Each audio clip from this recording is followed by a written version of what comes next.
Hope Voto, 14 ans, finit sa troisième dans un collège d'Allen, au Texas. L'adolescente a eu une année difficile. Quand je suis arrivée à la puberté, je n'étais pas dans le même état d'esprit que la plupart des autres gamins autour de moi. J'avais du mal à me faire des amis. Je me sentais très seule. Je n'avais personne à qui parler.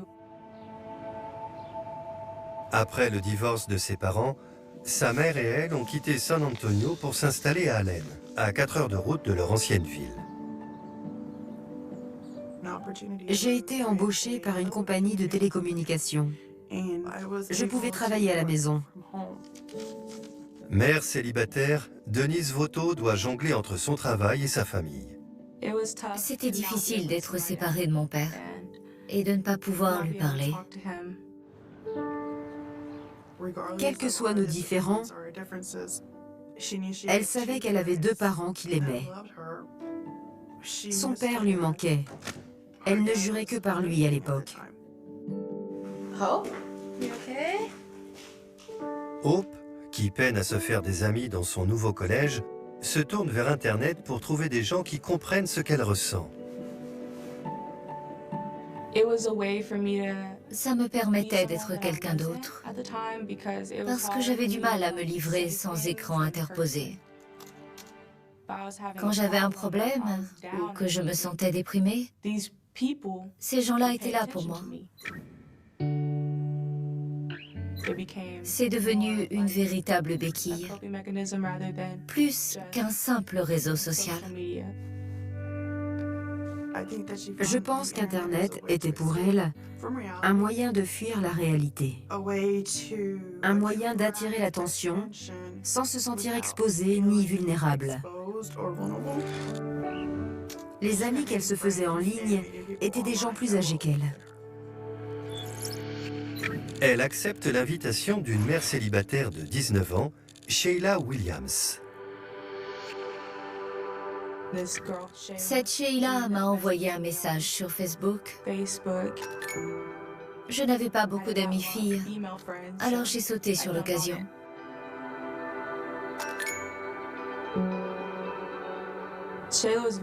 Elle était super sympa. Elle était gentille et ouverte. Elle me faisait toutes sortes de confidences.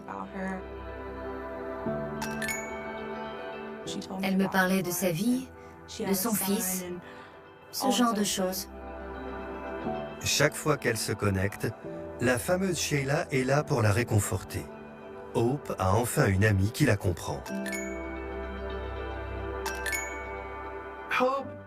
Elle commençait à être plus sûre d'elle. Elle était très impressionnable. Elle faisait confiance aux gens. Sous son influence, l'adolescente prend de l'assurance. Mais plus elle chatte avec Sheila Williams, et moins elle a de temps pour faire ses devoirs.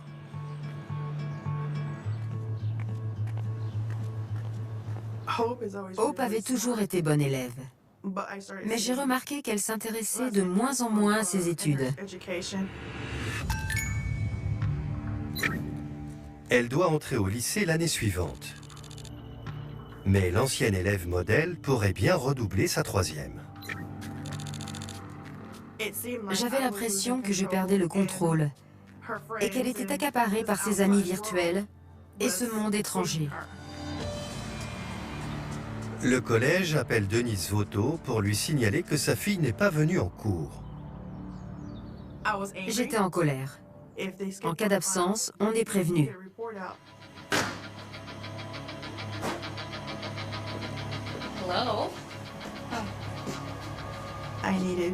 Je voulais rectifier le tir tant que c'était encore possible. Elle m'a dit qu'elle ne voulait pas aller en cours.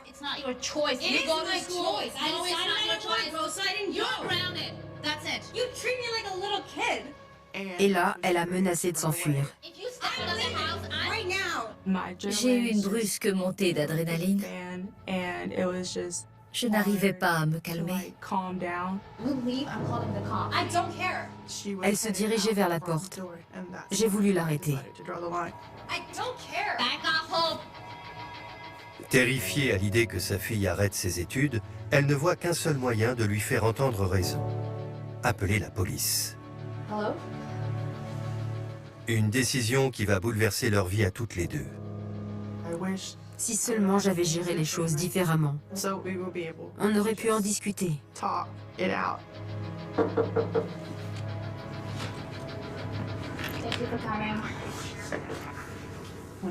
Quand la police est arrivée, elle a foncé vers la porte.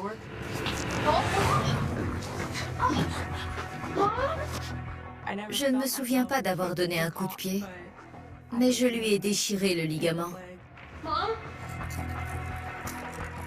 Je ne crois pas qu'elle avait l'intention de blesser qui que ce soit.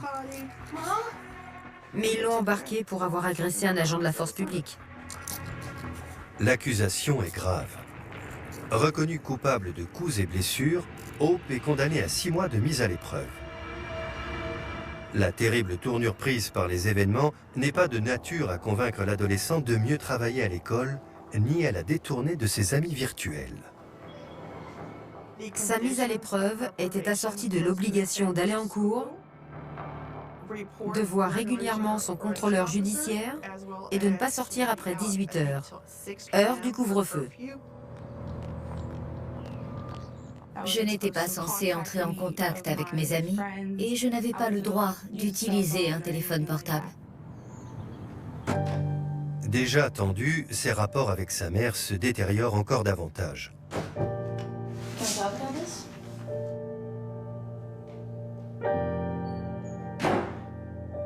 Elle se tourne vers ses amis virtuels. Je ne voulais plus être là. Je suis allée sur les réseaux sociaux et j'ai écrit « Je déteste ma mère ».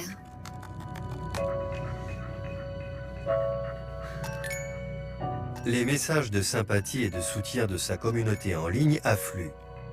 Puis, elle reçoit un mot de celle qui la comprend mieux que personne. Sheila Williams.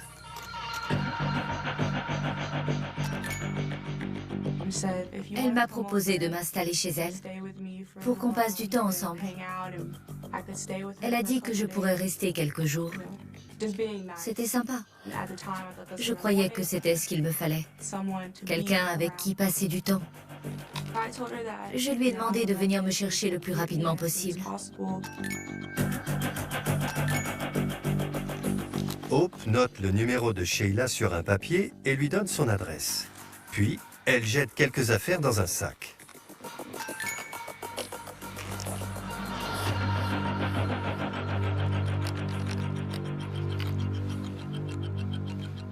Hi, Sheila. It's Hope. Yeah, I'm ready. Are you on your way? Perfect. Okay, see you soon. Okay, bye. Ce soir-là, Denise Voto fait des heures supplémentaires. Elle m'a dit qu'elle avait oublié son sac dans la voiture de sa copine. D'accord, va chercher ton sac.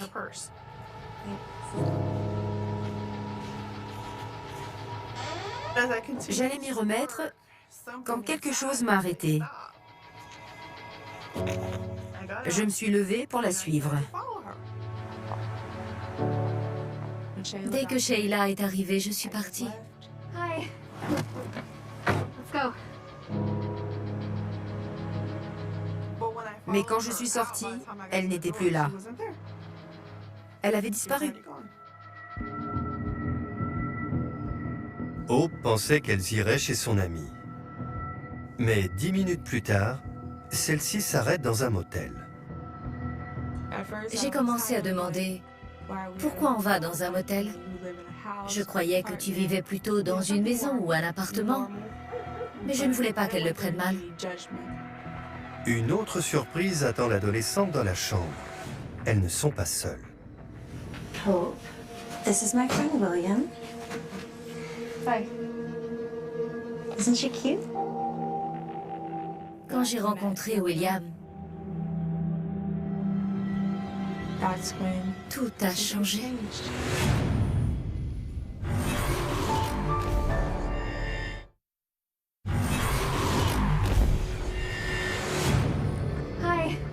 Alors qu'elle fait l'objet d'une mise à l'épreuve assortie d'un couvre-feu, Hope Voto, une adolescente à problème de 14 ans, trompe la vigilance de sa mère et disparaît dans la nuit. J'étais affolée. Je ne savais pas quoi faire. Je ne voulais pas surréagir, mais je ne voulais pas non plus sous-estimer la situation. Peut-être qu'elle était juste partie chez une copine pour quelques heures. Denise Voto est partagée. Si elle signale la fugue, sa fille risque d'être arrêtée pour s'être soustraite aux obligations de sa mise à l'épreuve et envoyée dans un établissement pénitentiaire pour mineurs. Le lendemain matin, toujours aucun signe de Hope. Soucieuse de ne pas impliquer la police, elle décide de mener sa propre enquête.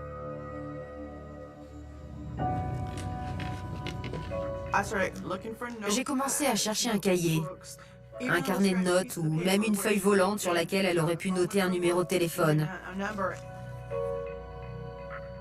J'ai pris un crayon à papier et j'ai crayonné la feuille pour faire apparaître le numéro en creux. Je sais que ça a l'air fou, mais ça a marché. Elle parvient à reconstituer un numéro de téléphone. Peut-être que ça l'aidera à retrouver sa fille. Hello? Who is this? Je suis tombée sur une femme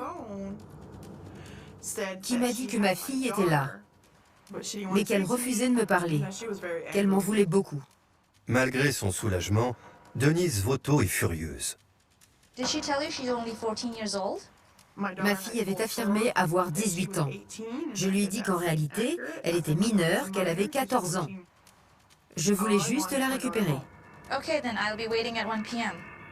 Elle a accepté de me la ramener à 13 h. Rassurée, elle prie pour que Hope puisse passer en seconde et que leur relation s'améliore. Je me disais qu'on avait une nouvelle chance. Elle allait rentrer à la maison et toutes mes inquiétudes seraient apaisées.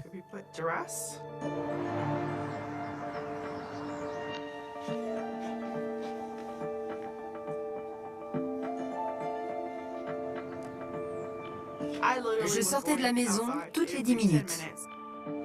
Je voulais voir ces gens, noter leurs plaques d'immatriculation, pouvoir les décrire.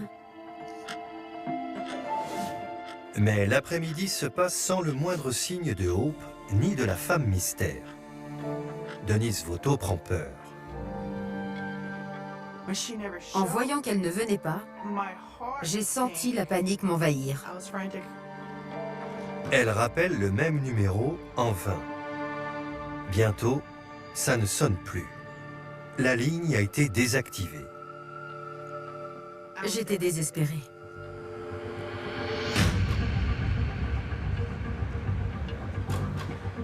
Toujours réticente à faire intervenir la police, elle poursuit son enquête.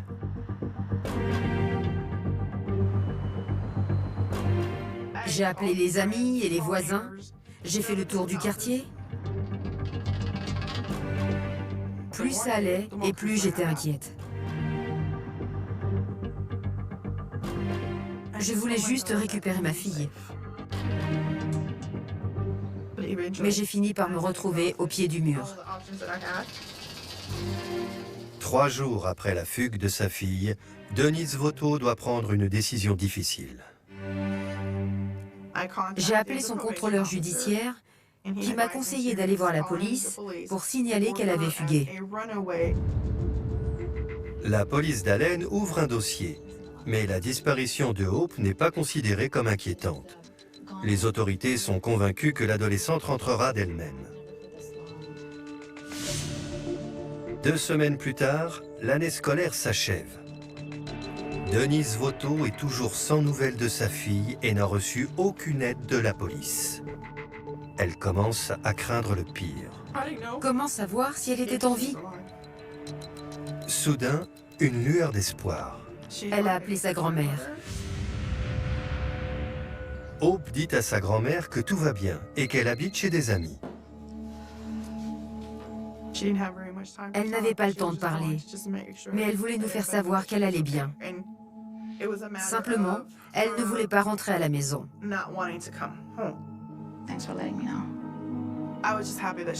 J'étais rassurée de la savoir en vie. Mais je me demandais quand même comment elle s'en sortait. Il n'y a rien de plus effrayant que de ne pas savoir. Une semaine plus tard, l'adolescente rappelle sa grand-mère. Elle refuse de dire où elle se trouve, mais affirme à nouveau que tout va bien.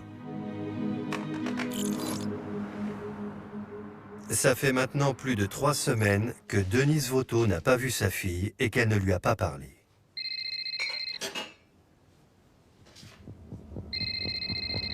Hello? Oh, Je ne sais pas comment elle a eu accès au téléphone, mais elle m'a aussitôt appelée. oh, hello? Elle semblait affolée. Oh, Elle pleurait en disant qu'on la battait. oh. Pour une mère, découvrir que quelqu'un lève la main sur votre enfant, c'est horrible. Mon cœur s'est arrêté. J'ai tout fait. J'avais la tête vide. Je voulais juste la retrouver à temps. Oh, Le numéro n'était pas masqué. Il s'était affiché au moment de l'appel. J'ai aussitôt appelé la police pour que sa disparition ne soit plus considérée comme une fugue, mais comme un enlèvement. police, please. 305-618, copy a warrant service. We've had a request from Allen PD to attempt to locate a runaway out of their city. En utilisant le numéro fourni par Denise Voto, les inspecteurs de la police d'Allen retracent l'appel jusqu'à un hôtel local. Une fugueuse avait été localisée dans un hôtel de Louisville. Elle faisait l'objet d'un mandat pour coups et blessures contre un agent de la force publique. L'hôtel était juste à la sortie de la route I-35. On est arrivé à 19h30.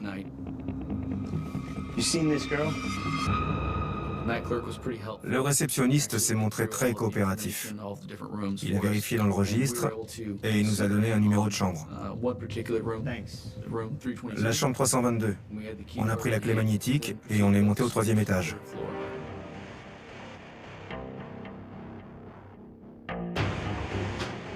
Une fois à l'étage, on a sorti nos armes et on a longé le couloir. Arrivé devant la chambre 322, on s'est posté de part et d'autre de la porte.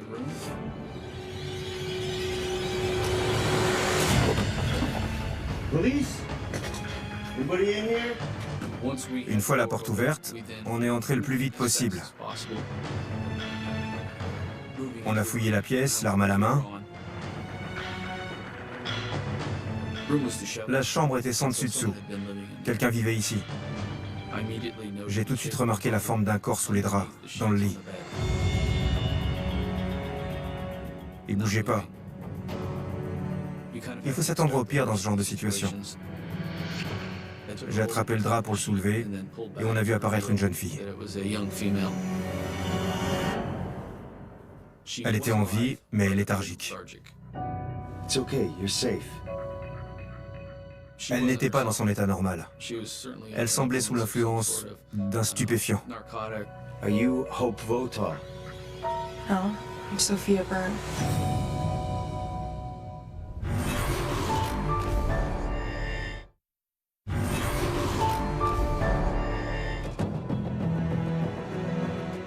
« 27 jours après s'être enfuie de chez elle, Hope Voto, 14 ans, appelle sa mère à l'aide. La police retrace son appel jusqu'à un motel de Louisville, à seulement 30 km. Are you Hope Votar?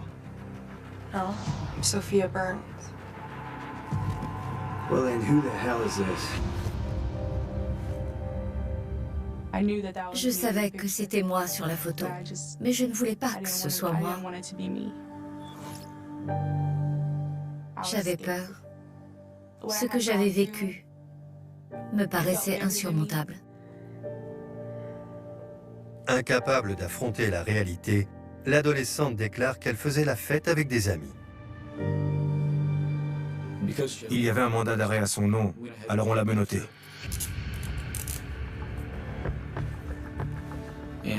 Et comme elle était manifestement droguée, on l'a amenée à l'hôpital pour vérifier son état de santé.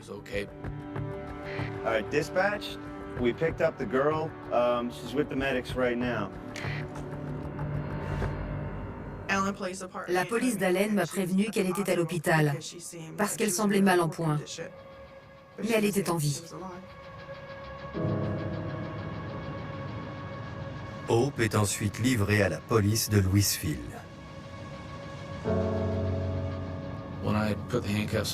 Quand je lui ai remis les menottes et qu'on s'est mis en route vers l'établissement pénitentiaire, ce n'était plus la même personne.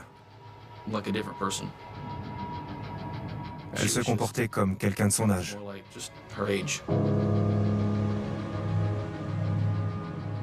Incapable de révéler à la police ce qui vient de lui arriver, l'adolescente se laisse enfermer dans un établissement pénitentiaire pour mineurs.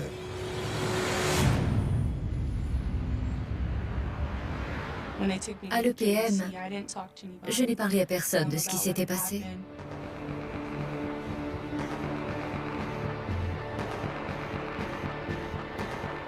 J'avais peur. C'était très cruel. Mais le contrôleur judiciaire pensait que Hope risquait de s'enfuir. Et la seule façon d'éviter ça, c'était de la mettre dans une structure fermée. On ne connaissait pas toute l'histoire. Hope doit prendre une décision. Si elle ne révèle pas la vérité, elle sera emprisonnée 6 mois pour s'être soustraite aux obligations de sa mise à l'épreuve. Il aurait sans doute mieux valu que je ne reste pas seule avec mes pensées. C'était particulièrement effrayant.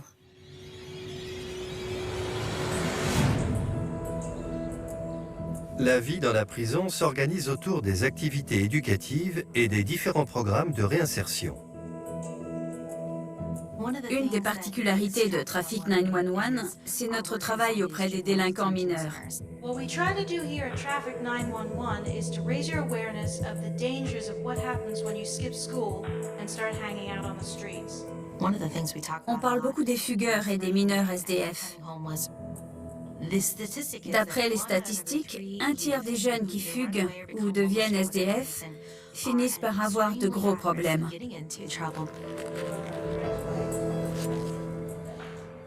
J'avais peur. C'est pour ça que j'avais du mal à parler de ce qui s'était passé. Mais ils étaient tous aux aguets. Je pense qu'ils savaient ce que j'avais traversé. Ils attendaient juste que je le dise. Pendant tout le temps où je suis partie, on m'a forcée à coucher avec des hommes.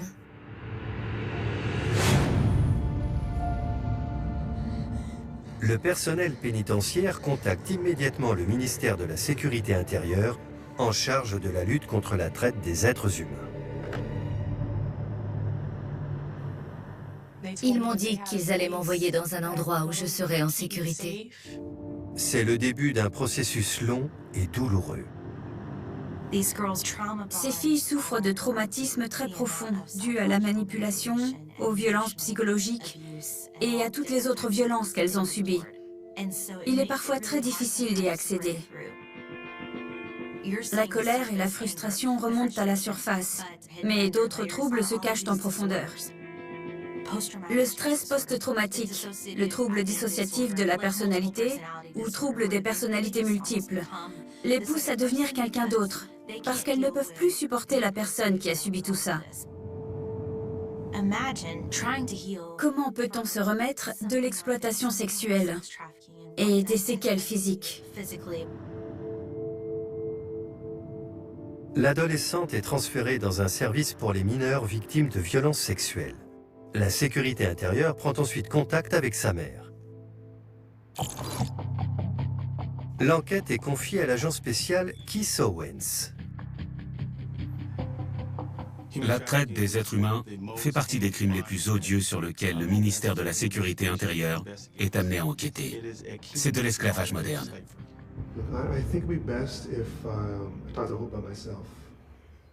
Il m'a dit, quand vous regardez votre fille, vous la regardez avec des yeux innocents. Vous la voyez telle qu'elle était la première fois que vous l'avez tenue dans vos bras.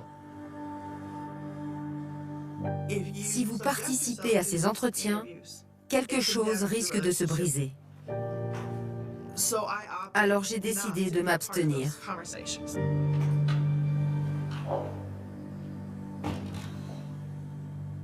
I want you to know you're safe here, okay? Tell me what happened. Start from the beginning.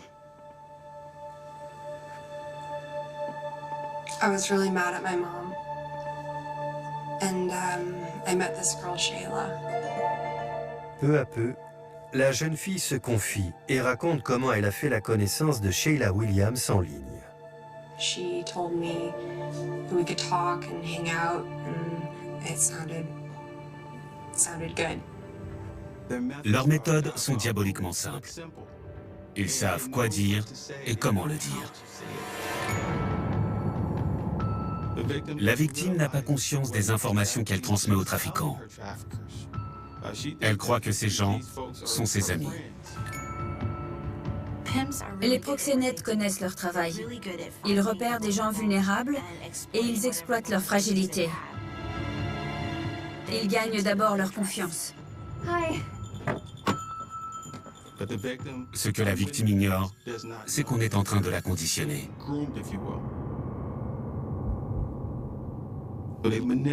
On la manipule pour lui faire adopter un mode de vie qui lui est totalement étranger.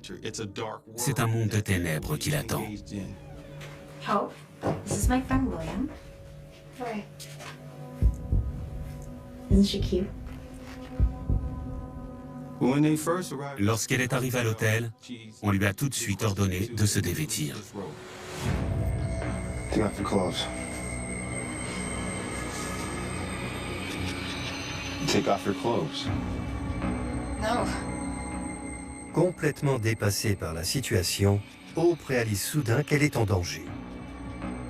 Il m'a dit, tu vas le faire, que ça te plaise ou non. Take off your clothes. No. Et quand j'ai refusé, il m'a frappé.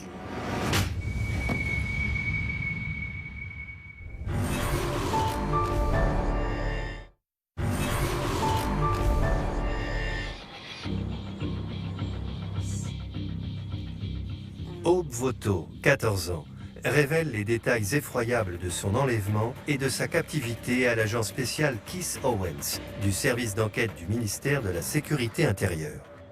We went all over the place. It was a lot of different hotel rooms. Hope m'a expliqué qu'ils étaient allés à l'hôtel et qu'une fois dans la chambre, ils avaient fait des photos d'elle.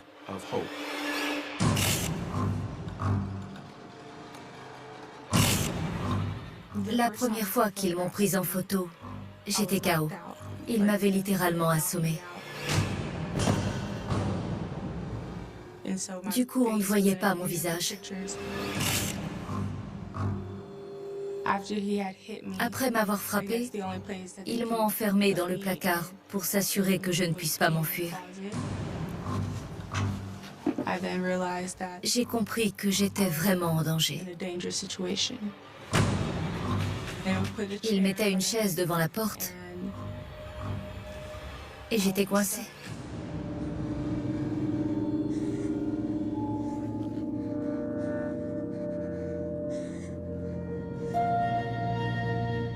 William Jacobs télécharge ensuite les photos de l'adolescente dans la rubrique Escort Girls de Backpage, un célèbre site d'annonces publicitaires. Backpage fonctionne de telle façon que quand on poste une annonce, elle ne reste en ligne qu'un temps limité, peut-être 1 heure ou 2. Même si elle n'est plus en ligne, l'annonce a laissé une trace indélébile dans le cyberespace. Why don't we call her Sophia from Colombia? I like that. Sophia from Colombia. Ils avaient décidé de m'appeler Sophia Burns. William m'a dit, c'est ton nouveau nom. J'ai répondu, je ne m'appelle pas Sophia, je m'appelle Hope. Alors il m'a donné des coups de ceinture.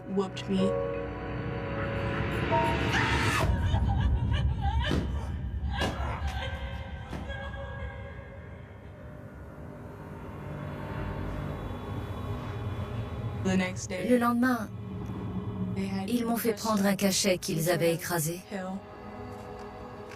Ça m'a complètement abruti. Je n'arrivais pas à résister. Ils m'ont mise dans le coffre de leur voiture et on est parti dans un autre état.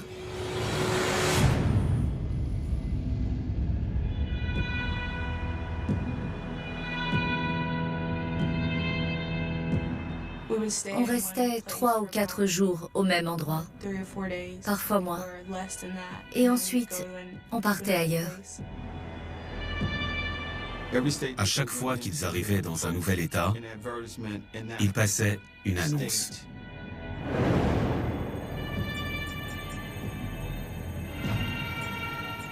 Je suis allée dans 8 états différents. Et pendant tout ce temps, on m'a forcée à coucher avec des hommes.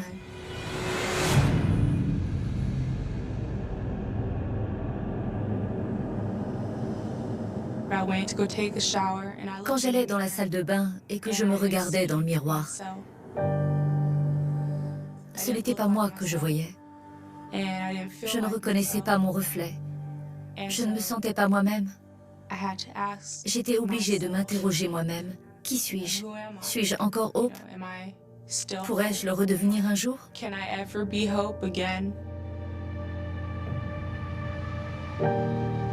Dans la peau de Sophia, c'était plus facile de supporter ce qui m'arrivait.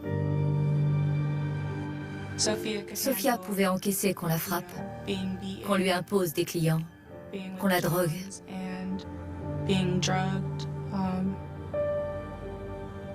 Elle pouvait tout encaisser.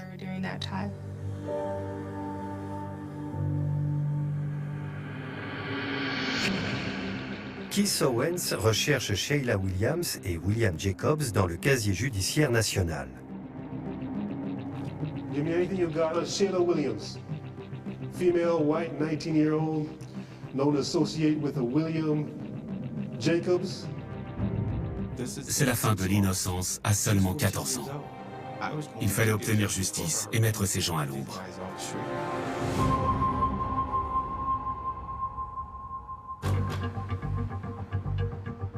La piste informatique le conduit à réclamer une procédure de réquisition pour contraindre Backpage.com à lui fournir toutes les annonces supprimées mentionnant Hope alias Sophia Burns.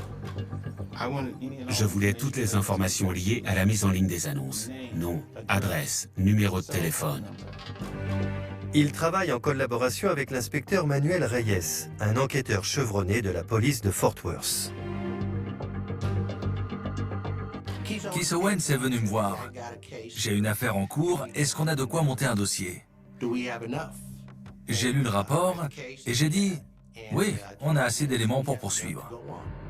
Pendant que Manuel Reyes demande un mandat d'arrêt à la justice du Texas, Keith Owens s'intéresse au numéro de téléphone associé aux annonces en ligne. Le numéro de téléphone qu'ils m'ont donné m'a renvoyé à d'autres annonces. Grâce à ces annonces, il identifie les villes et les États où le couple opère. J'allais quotidiennement sur le site pour voir où ils étaient. Mais ils étaient toujours dans un autre état.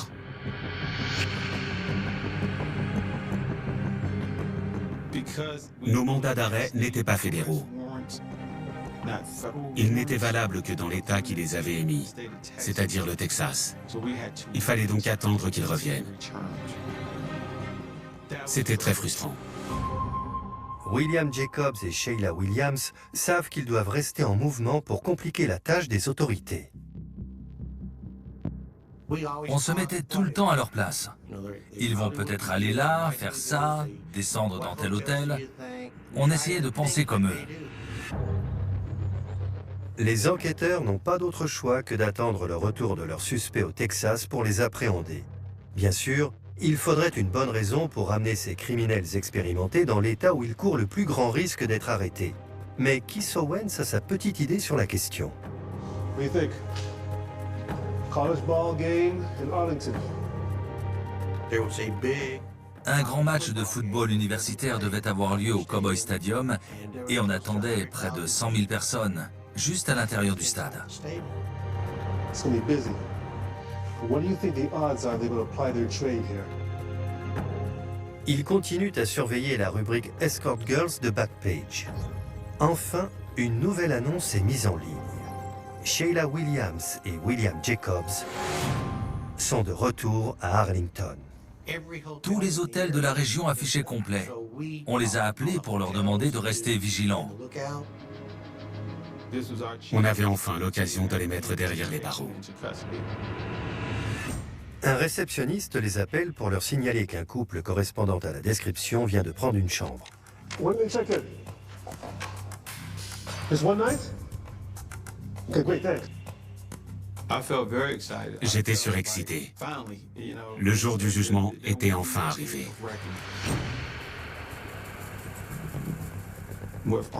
On a monté une opération conjointe avec la police d'Arlington, la police de Fort Worth et la sécurité intérieure. Okay, so I want two coming in from the front, all right? Patrick and McCallan, you come in from behind. Moins d'un mois après le premier interrogatoire de Hope Voto et l'ouverture d'une enquête pour traite sexuelle, Keith Owens va peut-être pouvoir arrêter ses ravisseurs. On avait 5 ou 6 véhicules banalisés, ainsi qu'une ou 2 voitures de patrouille de la police d'Arlington garées à proximité, mais hors de vue. Et tout le monde communiquait par radio.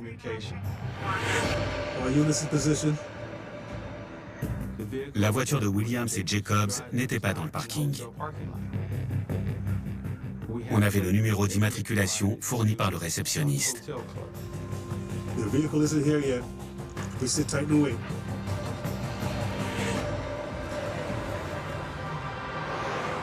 On observait toutes les voitures qui passaient. Non, c'est pas eux, non, c'est pas eux. Ils m'ont dit qu'ils allaient les mettre à l'ombre et que ça pourrait peut-être sauver la vie d'une autre fille. Parce que ça arrive tous les jours, partout dans le monde. L'attente se prolonge, à tel point que l'équipe se demande s'il n'est pas déjà trop tard. C'était très éprouvant. Il fallait que l'opération réussisse. On ne pouvait pas les laisser filer. C'était trop grave. Possible target arriving. Stand by. C'est Jacobs qui conduit et Sheila Williams est avec lui. Target 1 confirmed.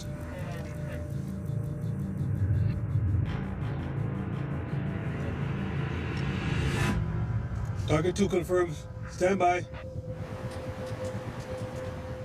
On ne savait pas s'il était armé. Mais en général, les types comme lui ont un flingue pour se défendre et pour protéger leurs filles et leur argent. Go, go, go, go. On a sorti nos armes et on s'est mis à courir vers la voiture. On leur est tombé dessus comme la fureur de Dieu. Va-t-il résister ou s'enfuir?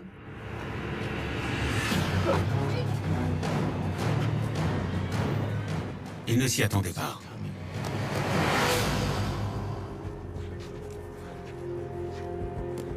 L'effet de surprise a été total.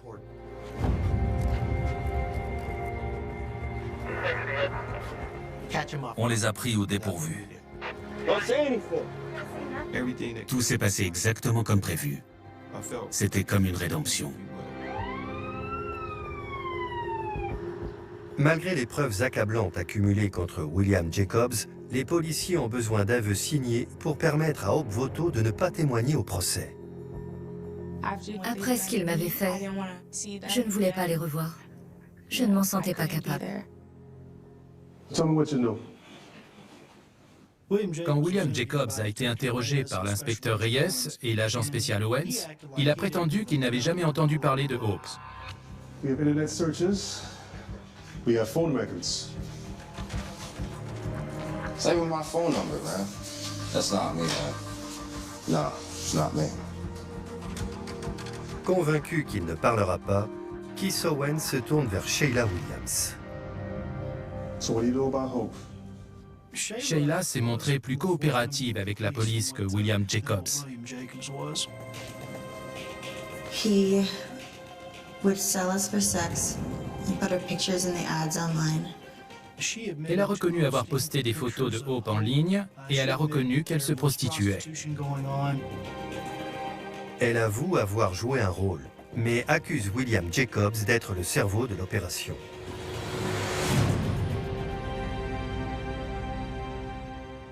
William Jacobs et Sheila Williams se sont rencontrés sur Internet.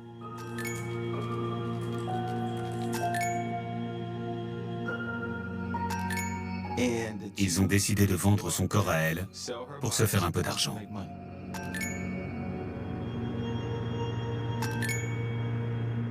La victime est devenue une délinquante. Suite à son témoignage, Sheila Williams a bénéficié d'une peine réduite de 5 ans de prison. William Jacobs a fini par plaider coupable. Il a été condamné à 20 ans de réclusion pour coups et blessures et traite d'un mineur. Je les plains parce qu'ils vont devoir penser à ce qu'ils ont fait aux autres et à ce qu'ils m'ont fait à moi. Ça les hantera tout comme ça me hante.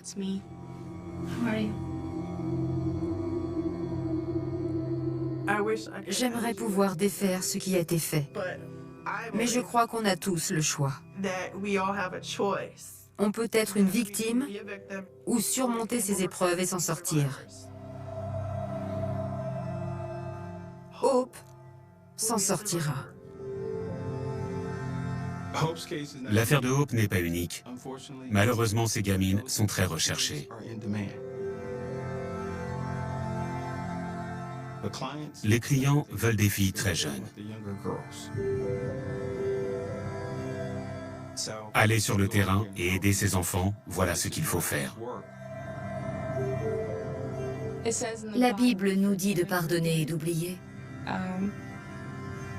Je ne peux pas oublier ce qui s'est passé. Si seulement je pouvais reprendre ce qu'ils m'ont pris. Mon cœur, ce qui me rendait humaine, ce qui faisait de moi une personne normale, ce qui faisait que je ressentais la même chose que les autres. Tout ça, ils me l'ont pris. Sophia joue un grand rôle dans ma vie. Elle est toujours là. Je ne sais pas si elle disparaîtra un jour. Je continue à me battre pour être Hope. Il est un peu plus de 6 heures du matin quand les sirènes déchirent le silence du quartier de la Croix-Rousse. Dans cette rue encore, un dormier de silhouettes en uniforme avançant lentement, méthodiquement, comme si chaque pas pouvait révéler un fantôme. Les volets sont clos, les lampadaires s'éteignent une à une, mais la ville retient son souffle. Quelque chose vient de se briser dans la routine lyonnaise. Un homme ou un visage banal vient d'être arrêté.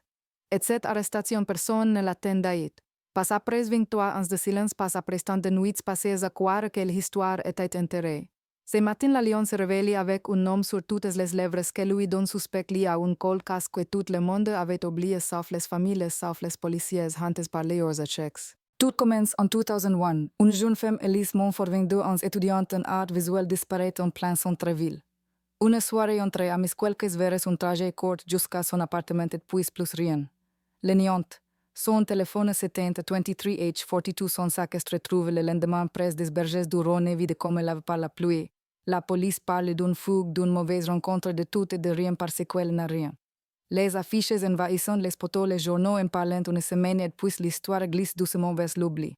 La famille se bat supplie, distribue des tracts, mais la ville tourne la page.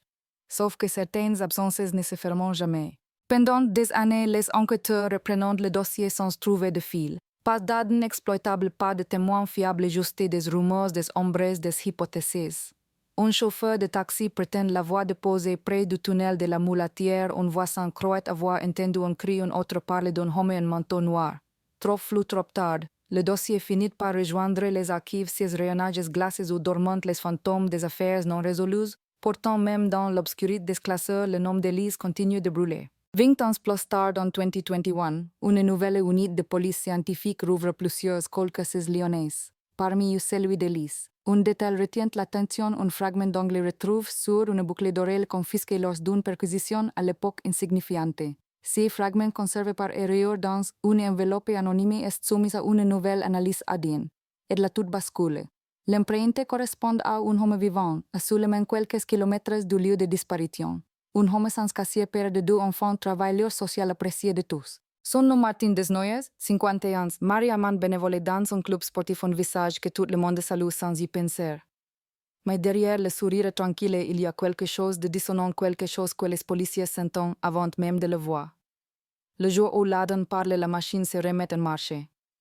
Les archives s'ouvrent, les souvenirs ressurgissant, les témoins vieillissant d'un coup.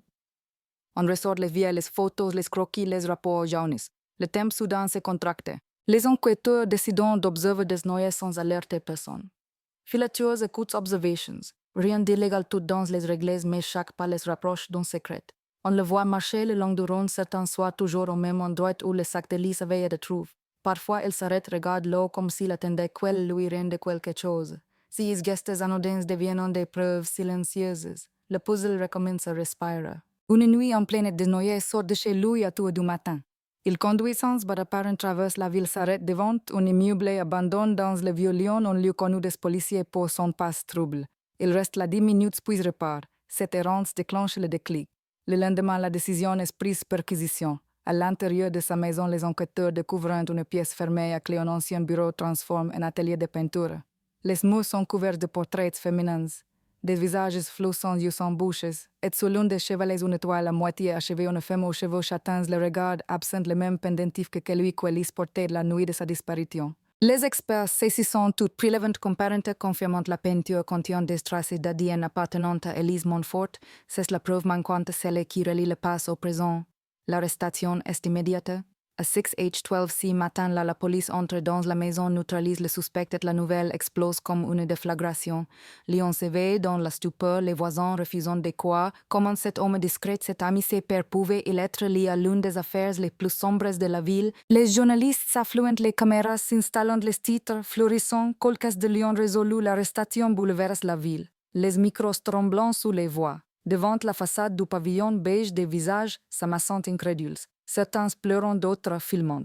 La rumeur enflée, les souvenirs refont surface. Une ancienne camarade d'université d'Elise se souvient que Martin fréquentait parfois les mêmes ateliers d'art. Une professeure évoquait une fascination étrange qu'il nourrissait pour les visages féminins. Des fragments épars qui soudain dessinent un motif. Mais dans le commissariat, rien n'est encore certain. Le suspect nie. Il parlait calmement avec la froideur de ceux qui n'ont rien à perdre. Il reconnaît connaître Elise, mais nie tout lien avec sa disparition. Il parlait d'art, de coïncidences, de symboles. Les enquêteurs serrent les mâchoires. La dame portante est là irréfutable, précise comme une signature. Mais l'absence de corps empêche toute conclusion définitive. Où est Elise, que s'est-il passé cette nuit-là? Les archives sont réexaminés ligne par ligne. Une note attire l'attention. Un ancien chantier en bordure du Rhône abandonné quelques mois après la disparition. À l'époque, les fouilles n'avaient rien donné. Mais 20 ans plus tard, le terrain reste inoccupé. Une décision est prise, tout reprendre à zéro. Les pelleteuses reviennent, les chiens renifleuses, les experts.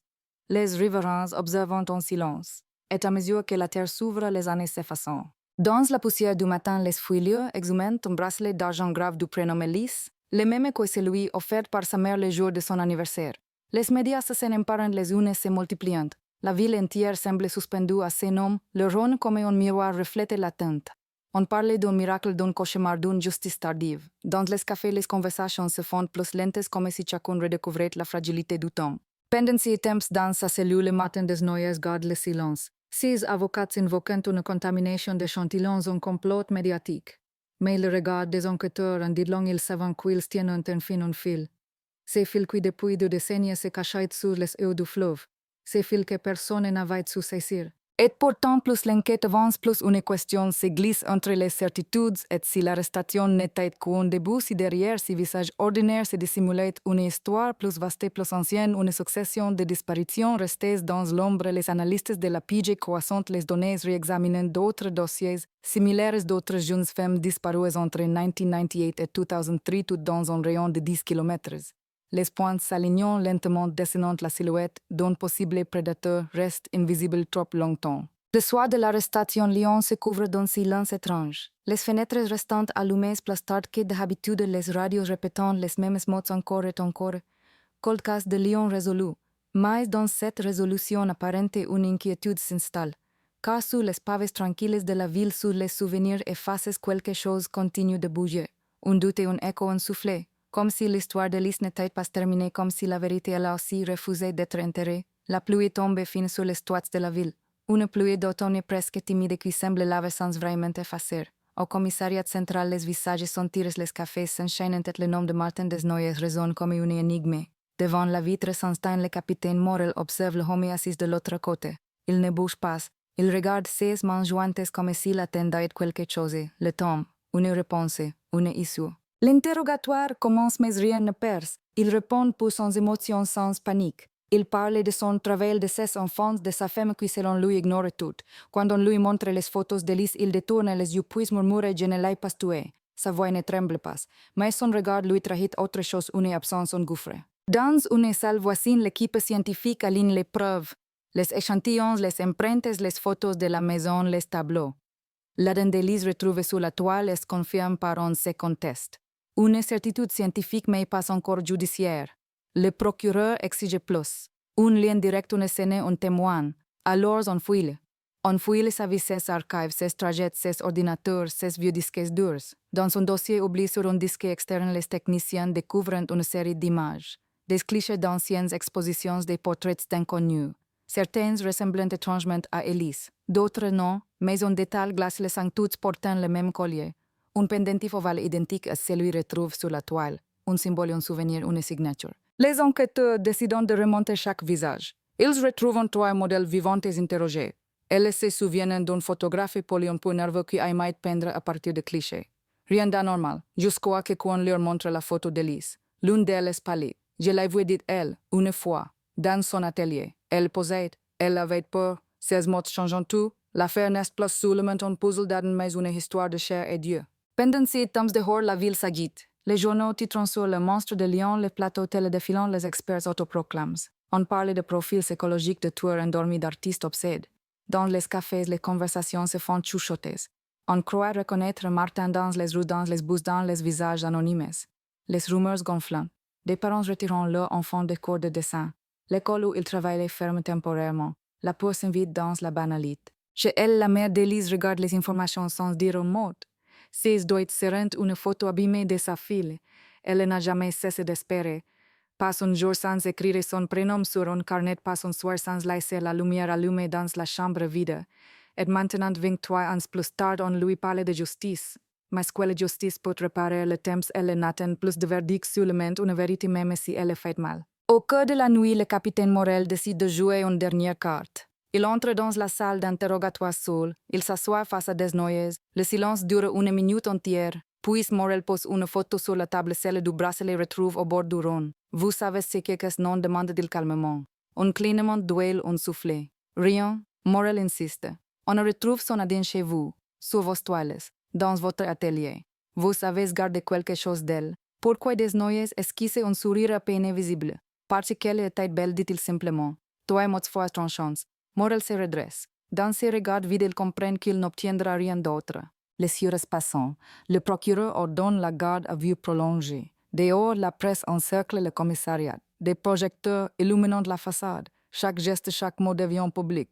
Le pays tout entier découvre le visage de Martin Desnoyers. Sur les réseaux, les photos se partageant, les commentaires pleuvant. Certains le traitant de monstre, d'autres doutant. La frontière entre vérité et sensationnalisme s'efface. Mais dans l'ombre, les policiers continuent. Une vieille voisine interrogée de nouveau raconte qu'à l'époque de la disparition, Martin peignait souvent la nuit. Elle se souvient d'un bruit de moteur, d'une odeur étrange détachée sur son porche qu'il aurait nettoyé à la hâte. 6 détails longtemps jugés insignifiants prenant soudain un son. On fait venir les experts en luminol, on fouille, on gratte, on cherche des traces sous les couches de peinture et de vernis. Et là sous le plancher du garage, une découverte.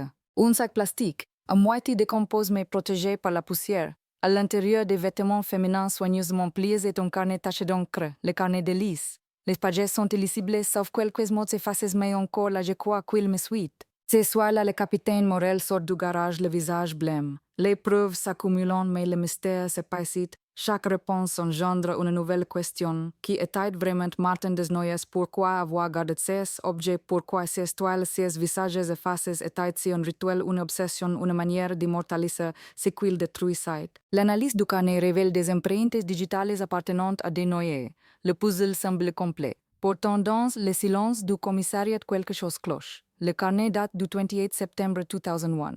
Mais Elise avait disparu le 15, comme son écriture aurait-elle pu figurer dans un carnet date de 13 jours plus tard, était-elle encore vivante si oui ou et pourquoi le carnet s'est-il retrouvé sous le plancher d'un homme qui jurait ne pas l'avoir revu. Les inspecteurs décident de fouiller place loin. Un hangar appartenant à un ami de Desnoyers attire l'attention. Un vieux bâtiment sur les hauteurs de Sainte-Foy-les-Lyons abandonné depuis des années. On obtient un mandat, on force la porte. L'air reste froid, humide. Au fond d'un atelier, des toiles encore, des visages encore, mais cette fois les murs parlants. Les initiales M sont gravées dans les bois répétés des designs de foi. Et sur un clou un morceau de tissu identique à celui de la robe qu'Elise portait la nuit de sa disparition. Les experts prélevant les policiers photographiant mais l'impression qui dominait que celle d'un mausolée, comme si le lieu avait été construit pour garder quelque chose de vivant. L'équipe reste silencieuse. On entend seulement le bruit des flashs. Puis soudain on crie. Un technicien vient de découvrir une trappe dissimulée sous une planche, en dessous une cavité. Vide, juste un parfum d'humidité et de peinture, et un objet posé au centre une clé rouillée. Sur le manche gravé au couteau une date. The 15th of September 2001, le soir où tout a commencé. La clé est confiée à la scientifique. Elle correspond à une serrure ancienne scellée d'un garage souterrain sous un immeuble du centre-ville à 2 rues du domicile d'Elise. Ce garage à l'époque avait été fouillé. Rien n'avait été trouvé. Mais 20 ans plus tard, les techniques changeant. On y retourne. Et cette fois, au fond du mur nord, une cavité dissimulée sous le béton. À l'intérieur, un sac en toile scale. On l'ouvre lentement, des fragments osseux, humains. L'analyse ne laisse aucun doute à une délice Montfort. Le choc est immédiat. Les mots résolus s'affichent sur les écrans, les radios les citent. Cold Case de Lyon résolu l'arrestation bouleverse la ville. Mais au commissariat, personne ne célèbre. Le capitaine Morel reste devant la fenêtre, le regard perdu dans la pluie. Il sait que l'histoire n'est pas terminée, car dans le garage derrière les os d'Elise, une autre découverte, un fragment d'étiquette avec une date différente. 2003, 2 ans après la mort supposée d'Elise, est une initiale C. Qui est C? Un autre nom, un autre fantôme, un autre cold case. Les policiers se regardent incrédules. La boucle est bouclée et pourtant elle s'ouvre encore. Dans les jours qui suivent, Lyon s'apaise en surface, mais la peur s'installe dans les interstices. On ferme les rideaux, plus tôt, on évite les berges la nuit. Les journaux célébrant la victoire de la science, de la persévérance, de la mémoire. Mais sous les titres triomphants, une phrase revient chuchotée obsédante et s'il n'était pas seul, la nouvelle secoue Lyon comme une onde invisible. Dans les journaux du matin, les titres s'étalent en lettres noires. Cold Case de Lyon résolu l'arrestation, bouleverse la ville. Mais derrière ces mots, derrière cette certitude apparente, il reste en vide un frisson, quelque chose d'inachevé. Le corps d'Elise Montfort vient d'être identifié, mais l'enquête, elle vient sur le main de changer de dimension. L'étiquette retrouvée dans la cavité avec cette date gravée, 2003, et cette initiale, si, ouvre un gouffre sous les pieds des enquêteurs. Qui est? Si, pourquoi cette trace 2 ans après la disparition d'Elise et surtout pourquoi Martin Desnoyers gardait-il le silence? Au commissariat, l'atmosphère est électrique. On travaille jour et nuit, les dossiers s'empilent sur les tables, les cartes de Lyon sont couvertes d'épingles rouges. Morel marche fume réfléchit, il n'aime pas les coïncidences. Dans sa tête, le nom d'Elise se mêle à d'autres oublis perdus dans les archives. Claire Duré disparue en 2003. Camille Lenoir jamais retrouvé. Clara Vasso dernière vue à une exposition d'art dans le Vieux-Lyon. 3 femmes, 3 initiales AIC. 3 ombres qui planent sur le même rayon de 10 km. Morel lève les yeux vers la fenêtre, dehors la ville paraît paisible, mais sous cette tranquillité, elle sent la peur vibrer. Il convoque l'équipe, les visages sont fatigués mais les regards brûlants. On rouvre les anciens dossiers, les photos ressortant, des visages souriants figés dans le passé avant la nuit, avant la disparition. Les similitudes frappent même âge, même milieu, même profil. Et un autre point commun tous fréquentant les galeries d'art lyonnaises ou Desnoyers exposées parfois. Le doute n'est plus permis, il y a un lien peut être un fil tendu depuis plus de 20 ans. La Pied de Lyon obtient l'autorisation de fouiller la maison une seconde fois. Cette fois, tout est pas au crible. Les murs, les sols les conduisent. Dans une trappe du grenier dissimulée derrière une cloison, ils trouvent une boîte en fer. À l'intérieur, des enveloppes soigneusement datées. 2001, 2002, 2003. Dans chaque enveloppe, une photo. Des portraits de femmes prises à distance flous comme vols. Au-dos des mots griffons à la main, lumière, ombre, silence. Les enquêteurs se regardent interdits. Si n'est plus seulement un artiste ni même un tueur, c'est quelqu'un qui compose avec la peur. Pendant 6 temps, l'interrogatoire reprend, Morel s'assoit de nouveau face à Desnoyers. La salle est glaciale éclairée par un néon blafard. Desnoyers a les mains posées sur la table immobile. Vous la connaissez, Claire Duret? Demande Morel. Un long silence. Puis un hochement de tête presque imperceptible. Elle venait à mes secours. Je peignais son portrait. Morel sort une photo celle de la boîte. Celui-ci Desnoyers fixe l'image puis répond calmement oui. Que taille une étude sur la lumière. Elle n'est jamais revenue, il ne sourit pas, il ne ment pas, mais son ton son calme ont quelque chose de terrifiant, comme s'il parlait d'un souvenir banal. L'on retrouve sous le morceau de tissu découvert dans le hangar confirme une correspondance partielle avec Claire Duret. Le lien est établi, les procureurs parlant désormais de meurtres en série. L'expression circule dans les couloirs, glisse sur les lèvres, s'imprime dans les titres. Le monstre de lion devient un symbole. Mais pour Morel, rien n'est simple. Chaque découverte soulève une question. Si Desnoyers a tué ces femmes, où sont les corps, pourquoi ces mises en scène, pourquoi ces dates gravées, ces symboles, ces tableaux? La psychologue criminelle de la PJ Ellen Vargas analyse son profil, elle parle d'un ritualiste visuel obsédé par la trace, par la représentation. Pour lui, dit-elle, la mort n'est qu'un cadre. Il figue la beauté avant qu'elle ne lui échappe. Morel l'écoute sans répondre. Dans sa tête, il revoit la toile inachevée, celle de Lys qui regarde vide ses pendentifs cette lumière froide. Et il comprend que chaque peinture est une confession muette. Les médias s'emparent du récit. Les plateaux télédébattants, les experts se succèdent. Les familles des disparus se rassemblent déposant des fleurs devant la maison du suspect. Une colère sourde monte dans les rues. Certains réclamant justice, d'autres vengeance. Des graffitis apparaissent sur les murs on a retrouvé Alice plus Jamaica. Mais derrière les slogans il y a la peur. Parce que chacun comprend que si Martin Desnoyers a pu vivre libre pendant plus de 20 ans, alors personne n'est à l'abri du monstre ordinaire. Un soir, Hélène Vargas remarque un détail dans les photos saisies dans plusieurs tableaux, une ombre récurrente apparaît en arrière-plan. Toujours la même silhouette masculine indistincte debout près d'une fenêtre ou d'un pont. Elle compare les angles, les reflets, les perspectives. Ce n'est pas un hasard, quelqu'un d'autre est là, un complice peut-être. Morel rejette d'abord l'idée, mais les indices s'accumulent. Des traces d'ânes inconnus ont été relevées dans les hangars, et sur la clé gravée de la date du 15 septembre un autre marquage, à peine visible sous la rouille les lettres GM. L'enquête prend un nouveau virage. GM, deux initiales qui peuvent tout signifier. Jean-Marc Julien Jacques, on rouvre les dossiers des anciens collaborateurs de Desnoyers. L'un d'eux retient l'attention Julien Marais, ancien étudiant en arts plastiques disparu en 2004 après un voyage en Italie. À l'époque, on avait parlé d'un départ volontaire.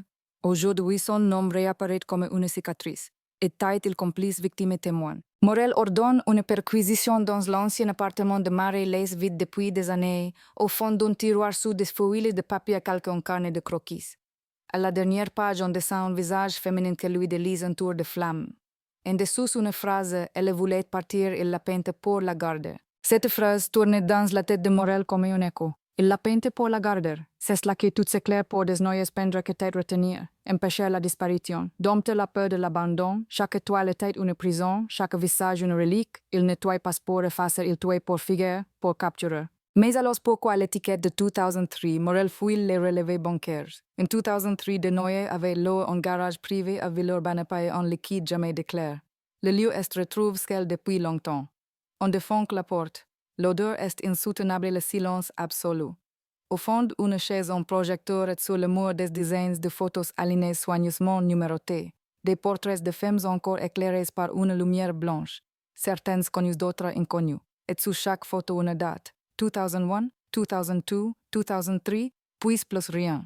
Au centre de la pièce, une boîte métallique, dedans une caméra ancienne en trépied et une cassette VHS. Sur l'étiquette-ci, Morel hésite puis insère la bande dans un lecteur poussiéreux.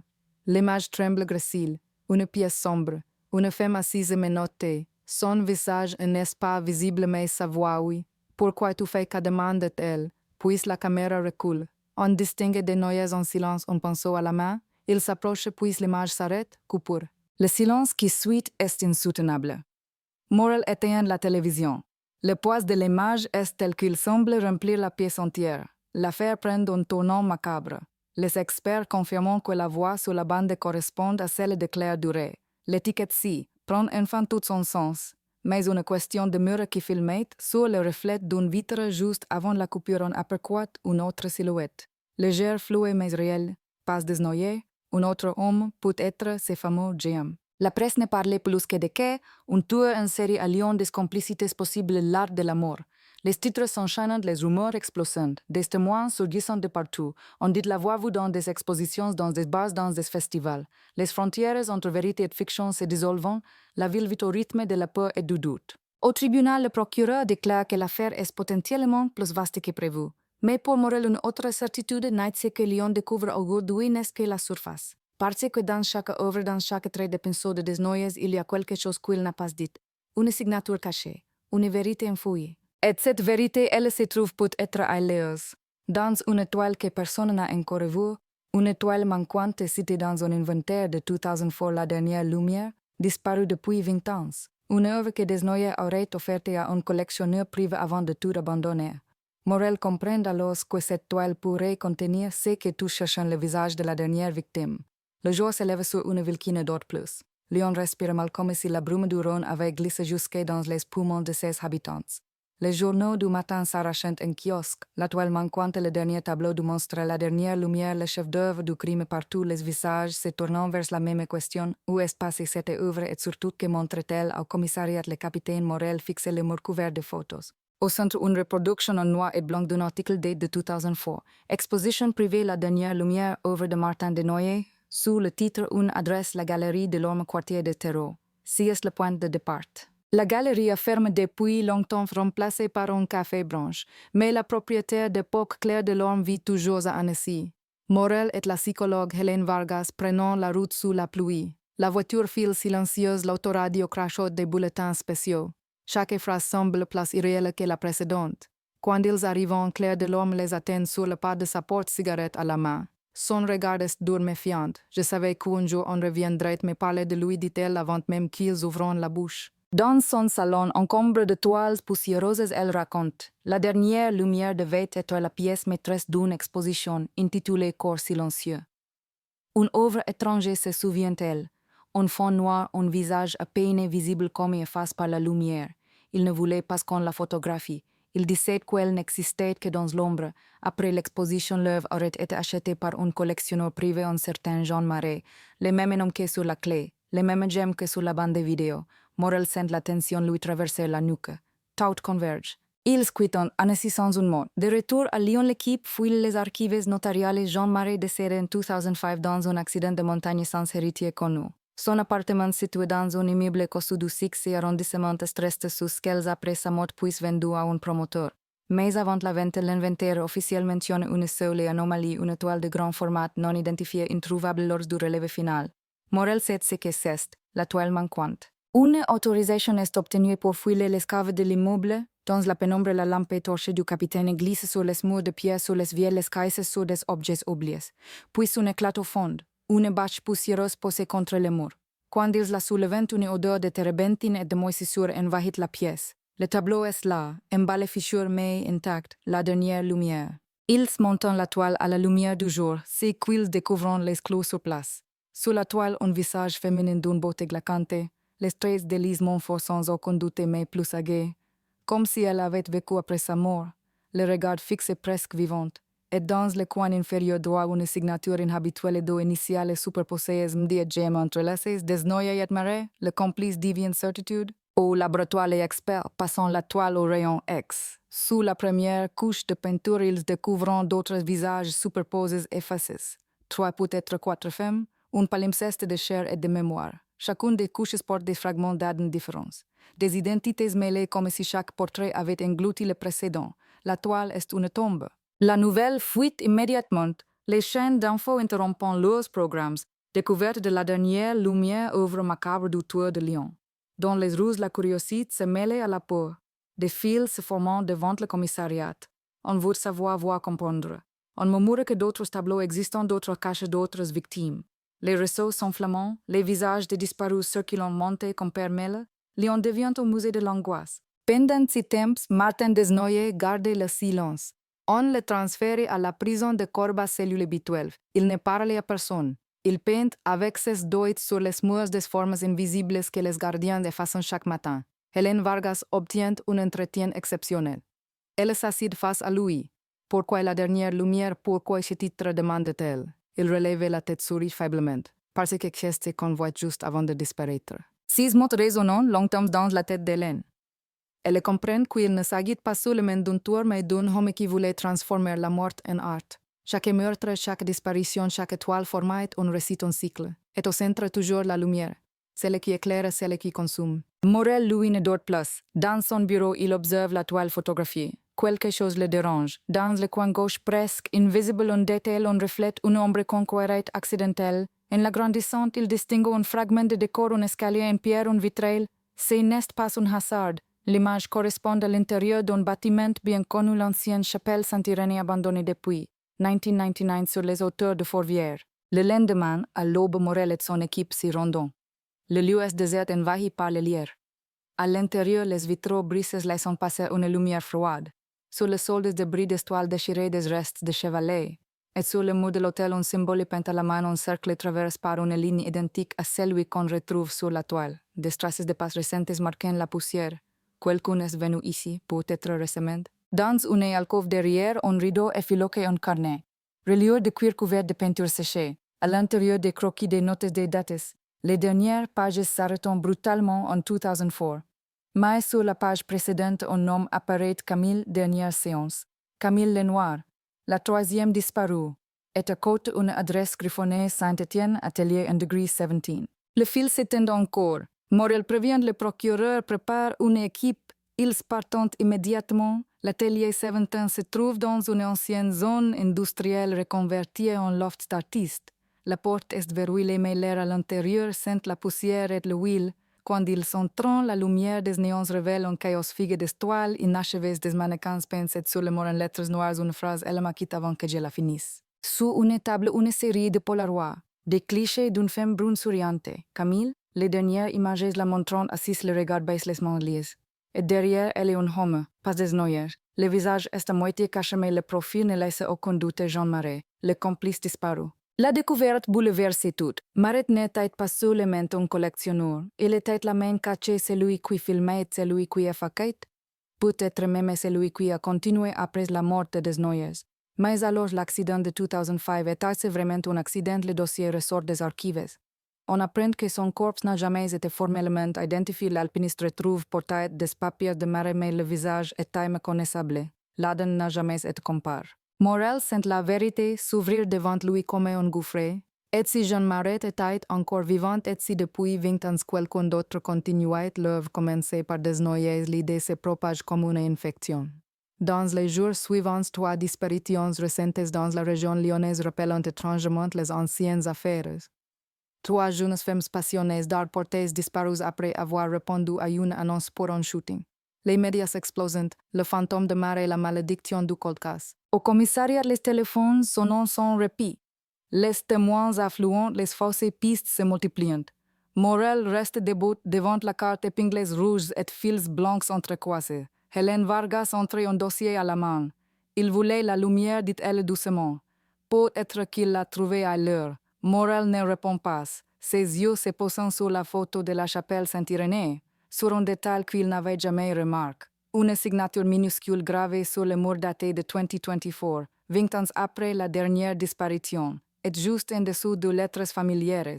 J'aime la découverte des initiales j'aime gravées sur le mur de la chapelle tombée comme une gifle. 20 ans après la mort présumée de Jean Marais, son nom ressurgit vivant, respirant, défiant le temps. Dans la salle d'enquête, un silence dense s'installe. Morel fixe la photo projetée sur l'écran agrandi et contrasté. On distingue clairement la gravure fraîche, la poussière encore légère autour des lettres. Il n'est pas un hasard, murmure-t-il. Il est revenu ici. Hélène Vargas hoche lentement la tête. Ou quelqu'un veut qu'on le croie. Mais au fond d'elle, elle ne croit pas vraiment. Tout dans ses symboles, dans sa précision, dans sa folie méthodique, écrit le nom de Jean Marais. Les analyses confirment que la signature date de moins d'un an.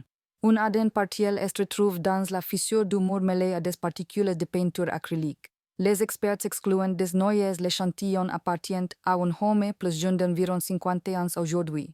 Le sang se glace. Jean Marais aurait quel âge, il n'est pas mort.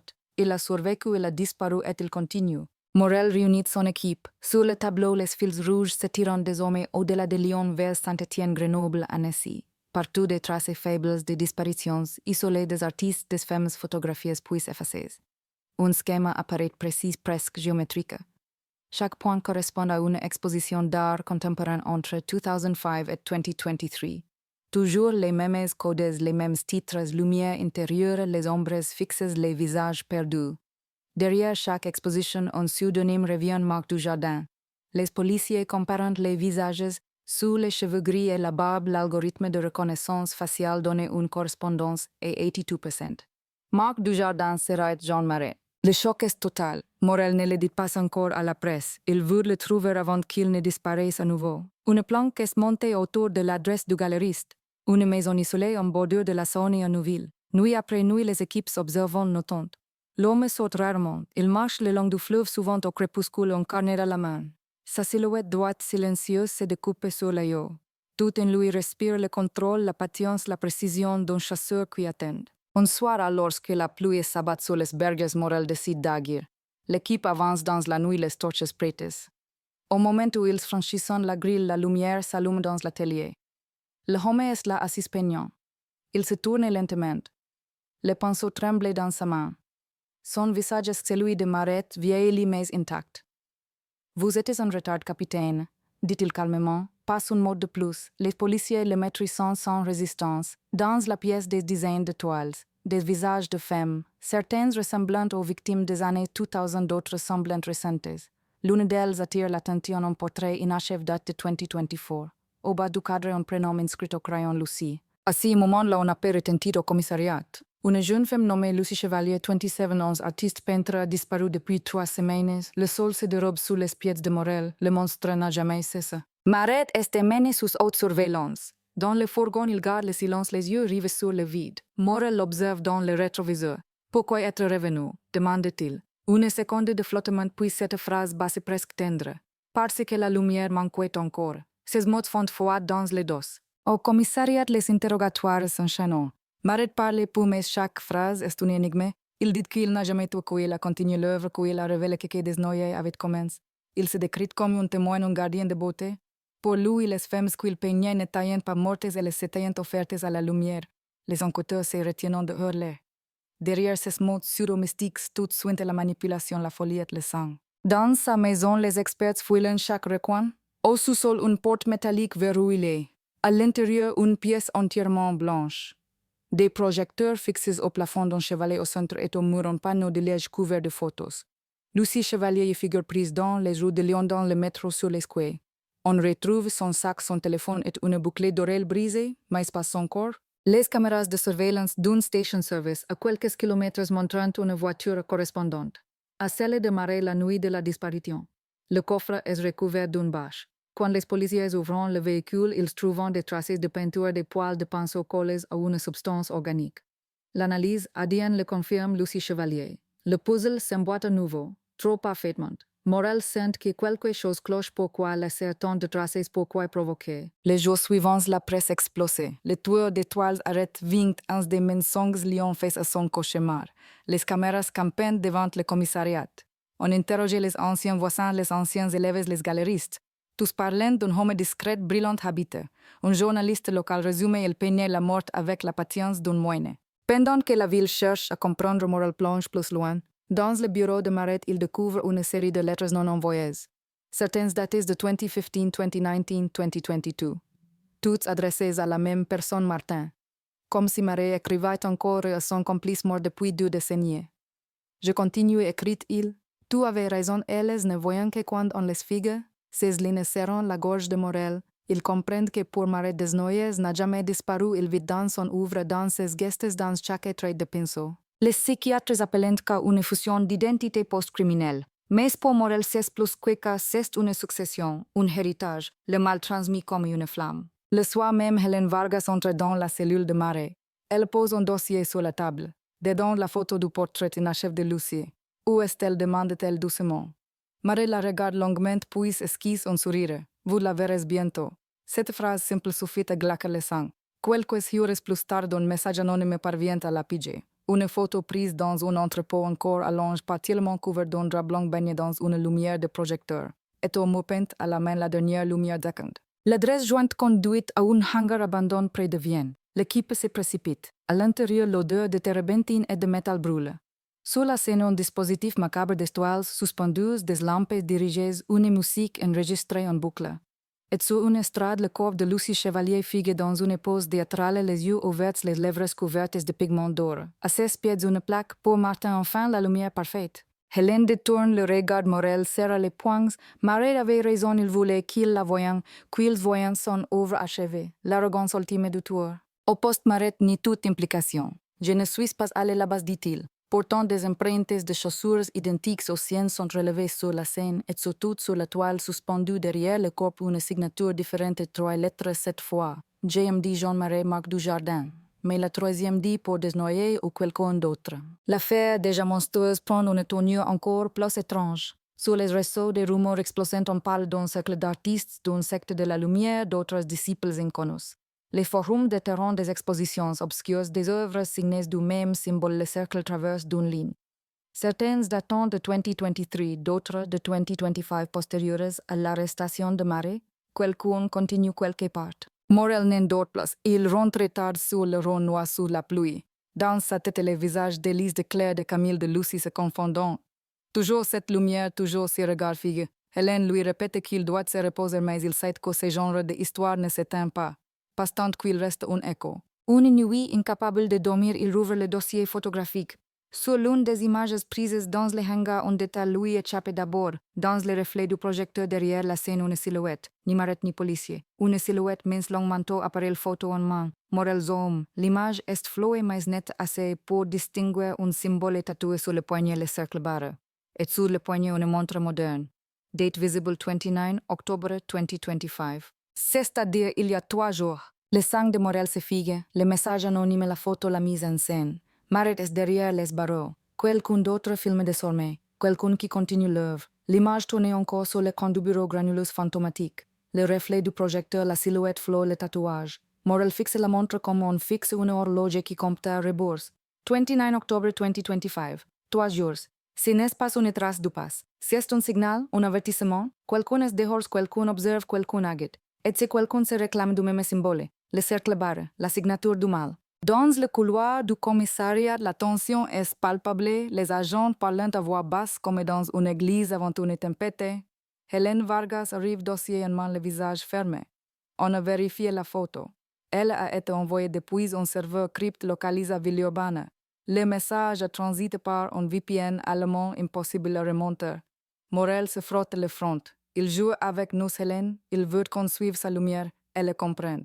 Ce n'est pas un imitateur, c'est une continuité, un héritage. Il se retourne voir Marais. Il est assis calme presque, apaisé. Les murs de la cellule blanchissent par la lumière du matin. Morel pose la photo devant lui. Qui est-ce que Marais regarde l'image, plisse les yeux, puis un sourire lent se tire sur son visage. Vous voyez, capitaine, la lumière attire toujours d'autres yeux. Vous ne pouvez pas l'arrêter. Elle se transmet. Morel frappe la table. Donnez-moi un nom, Marais ne sursaute pas. Il ferme les yeux, murmure, regarde du côté des reflets. Qu'est-ce toujours là que tout recommence? Ces mots mystérieux deviennent un piège mental. Dans la soirée, les analystes traitant les métadonnées. Le cliché du hangar contient un résidu de code GPS efface, mais un pixel shout subsiste. Les techniciens le croissant avec les bases topographiques, une friche industrielle attribuée au nord de Lyon, ancien site d'impression textile, aujourd'hui désert. Morel ordonne une vérification immédiate. Une équipe part discrètement sans sirènes. La nuit tombe épaisse et étouffante. Le bâtiment est immense et ventre range par la rouille. À l'intérieur, le vent fait claquer les portes métalliques. La lampe torche de Morel glisse sous les murs. Des taches de projection, des traces de peinture. Et partout, ces mêmes symboles circulaires tracent à la main au fusain au sang. Sur une table et un carnet. 5 mots écrits à la hâte et latin sous la lumière. Puis une flèche dessinée à l'encre rouge pointant vers un escalier. Ils descendent. Le silence devient lourd. Au sous-sol, une pièce verrouillée par une chaîne. Morel la fait sauter d'un coup de pied. L'air froid s'engouffre. L'odeur de térébenthine et de fer. Dans la pénombre, un dispositif de projecteur encore humide branches à une minuterie. Au centre, un fauteuil vide entouré de miroirs. Sur le mur, une inscription lucide n'était qu'un commencement. Le cœur de Morel s'arrête un instant. Un commencement, donc d'autres à venir. Un bruit, un cliquetis métallique. Il se retourne. Quelqu'un s'enfuit par une porte de service. Les agents se lancent à sa poursuite dans le labyrinthe d'ombres et de faits réels. Des pas des échos sont soufflés. La silhouette file entre les poutres rapides légères. Morel tire une lampe vers elle. Un visage fugitif apparaît un instant dans le faisceau. Une femme, cheveux courts, manteau sombre, regard fixe. Puis le noir, un moteur rouillé dehors. Trop tard, elle s'échappe. Le lendemain, les journaux titrant déjà une complice du peintre de la mort, les spéculations se multiplient. Pour la première fois, la possibilité d'une femme dans l'équation.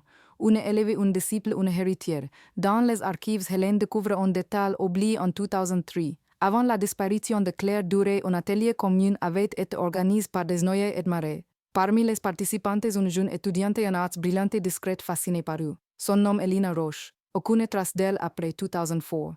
Officiellement partie à l'étranger, mais son dossier universitaire s'arrête net. Morel demande une recherche nationale. Rien. Aucun passeport, aucun contrat, aucun avis de décès. Effacé. Comme si elle avait disparu volontairement. Pourtant, un profil sur un forum artistique récemment actif attire l'attention pseudonyme. Lina Art Publications d'images troublantes proches du style de Marais avec la mention récurrente La lumière me parlait.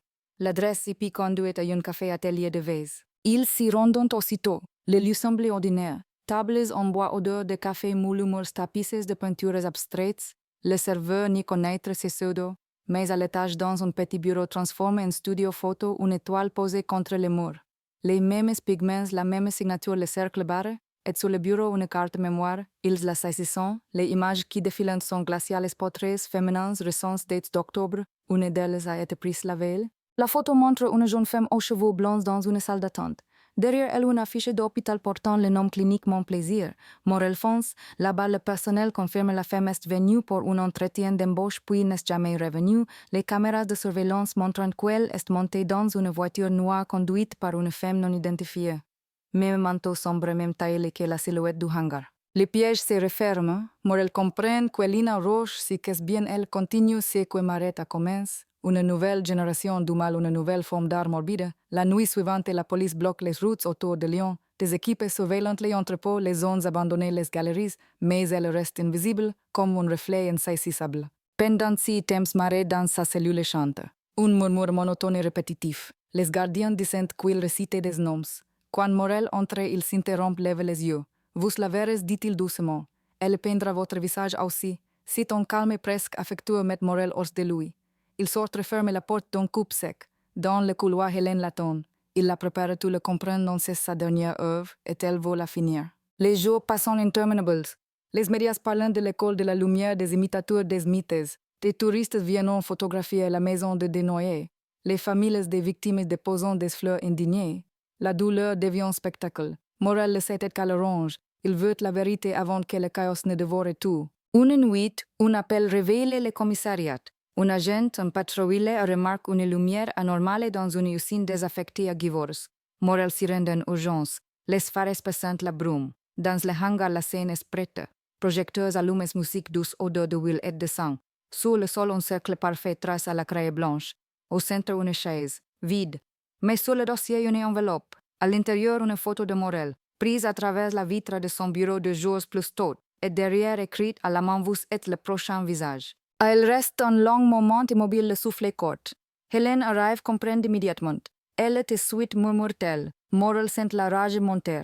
Ce n'est plus seulement une enquête. C'est une traque, deux volontés qui se regardent à travers les ombres. Les jours suivants, les indices se multiplient. Des courriels cryptes signes Lina sont envoyés à plusieurs galeries. Tout parlant d'une exposition à venir intitulée Reflet de la lumière. La date annoncée est 11 novembre 2025. Le lieu là où tout commence. Morel comprend aussitôt la chapelle Saint-Irénée. Le 10 novembre au soir, le site est placé sous surveillance. Les unités se dispersent cachées dans la nuit. Minuit approche. La lune éclaire les vitraux brisés. Le vent soulève la poussière. Soudain, une silhouette apparaît tenant un projecteur portatif. Une femme manteau noir, visage à moitié couverte. Elle avance jusqu'à là où elle installe une toile. Les policiers encerclent la chapelle. Morel fait signe d'attendre. Elle allume le projecteur. Sur la toile, l'image se forme lentement en visage en noir et blanc. C'est lui de Morel. Et sous l'image, le symbole, le cercle barre. Il s'avance arme au poing. Lina Roche, la femme, tourne la tête, ses yeux brillants. Je ne suis plus Lina. Elle avance d'un pas. Je suis la lumière. Les agents crient la vissante. Mais avant qu'ils n'aguissent, elle sourit lève une main et le projecteur explose. L'obscurité engloutit la nef. Quand la lumière revient, elle a disparu. Sur le reste, la toile trempée de peinture fraîche encore tiède. Sous le bord d'une inscription à peine visible fin du cycle. Debout du reflet. Le tableau dégouline encore quand les lampes s'éteignent une à une dans la nef. La peinture tiède exhale cette odeur sucrée qui colle à la langue. Fin du cycle, début du reflet. La phrase tournevril s'incruste derrière les yeux. Morel reste face à son propre visage peint une bouche à demi effacée comme si quelqu'un l'avait brossé à rebroussailles.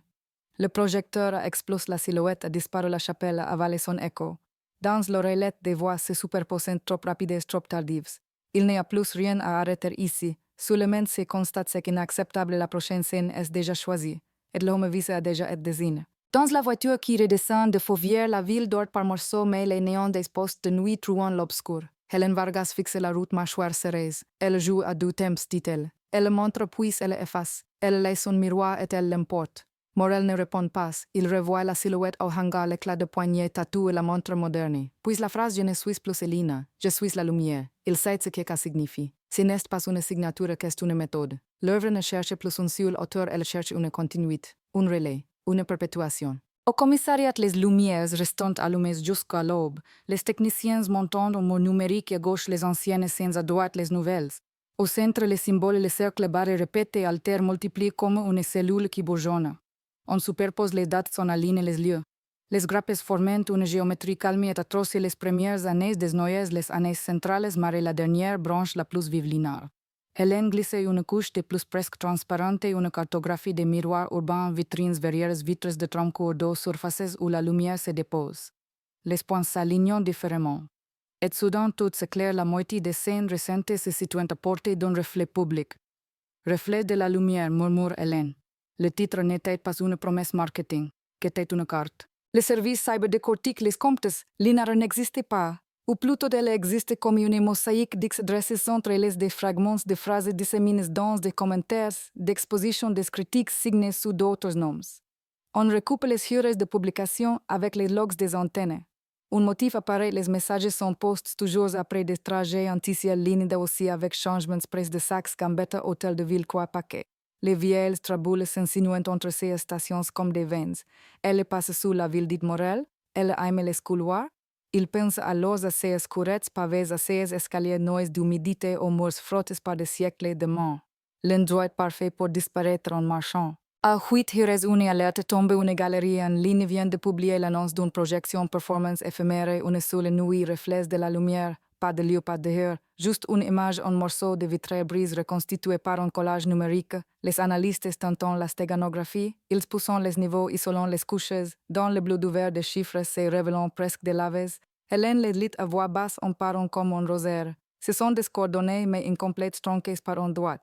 Il manque 3 chiffres. Morel ouvre une carte trace un secteur, qui tombe sur le vieux lion rive droite entre Saint-Paul et Saint-Georges. Des traboules de vide des reflets. Ils déploient des équipes. Pas de sirènes, pas d'uniformes. Un agent à chaque angle, un autre à chaque vitrine. Le temps se tire poisson. La pluie comble les creux, les paves deviennent des miroirs ovales. Dans la tente, l'ennemi n'est plus un visage qu'est une notion l'apparition. À 10h17, un second signal, arrive une photo postée sur un compte anonyme. Un détail de pierre sculptée, au coin de la moulure, un chiffre romain de 7. Hélène plonge dans un plan ancien point du doigt que des voraces montées de la grande côte entrée numéro 7. Morel hoche la tête, ils y vont.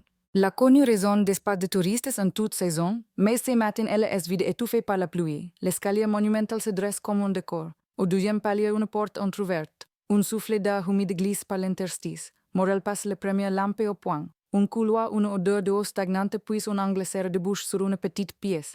Une chaise, un tableau, un miroir. Sur la glace, au foutre gras, un mot bientôt. Et scotché sur le cadre, la photo d'une jeune femme inconnue, cheveux roulés derrière l'oreille, regard de 3 quarts lumière froide. Au dos, une date February 11th, 2025. Here. La gorge de Morel se serre. Le piège est là, elle prélève les lieux comme on prélève des pigments, elle choisit l'ombre, elle la prend, puis elle se déplace. Ils fuient récupérant, comparant. Sur les moulures des traces de doigts minuscules acides agressives. Là d'une partie, elle collée à celui retrouve à travers. Elle n'est jamais loin, toujours déjà à l'heure. Midi sonne. Le téléphone d'Hélène vibre. Un message son expéditeur, un lien, pas de texte. Elle l'ouvre, hésite, puis projette la vidéo sur l'écran du bureau mobile. Une image mal cadrée tremblée. Une pièce blanche, un cercle au sol, un chevalet. Et dans le champ, la jeune femme de la photo assise, bras en travers, yeux ouverts. Elle respire. Elle est vivante. Une voix hors chambre douce presque amicale chuchote et regarde la lumière. Ne bouge pas. La vidéo coupe et repart s'arrête net sur un fond blanc. En bas, une filigrane apparaît à peine 3 lettres GMD et un chiffre unique 11. 11 jours murmure un agent. Morel secoue la tête. 11 heures ou 11 minutes ou les 11. Il voit d'un coup le calendrier entier s'abattre. Dans moins de 2 semaines, la fête des lumières. La ville entière transformée en écran. Des millions de reflets. Un terrain de jeu infini. Si elle atteint le 8 décembre, ce ne sera pas une scène, ce sera une litanie. Il ne peut pas laisser le calendrier décider. Il lui faut un angle d'attaque, un miroir inverse. Il retourne alors voir Marette. Le homme a l'air plus vieux que la veille, comme si l'air de la cellule l'avait sèche. Morel pose les photos sur la table une à une. Elle est timide, dit-il. Marette sourit. Non, elle me dépasse. Elle essaie de faire ce que je n'ai pas su se rendre transparente. Vous la cherchez comme un corps.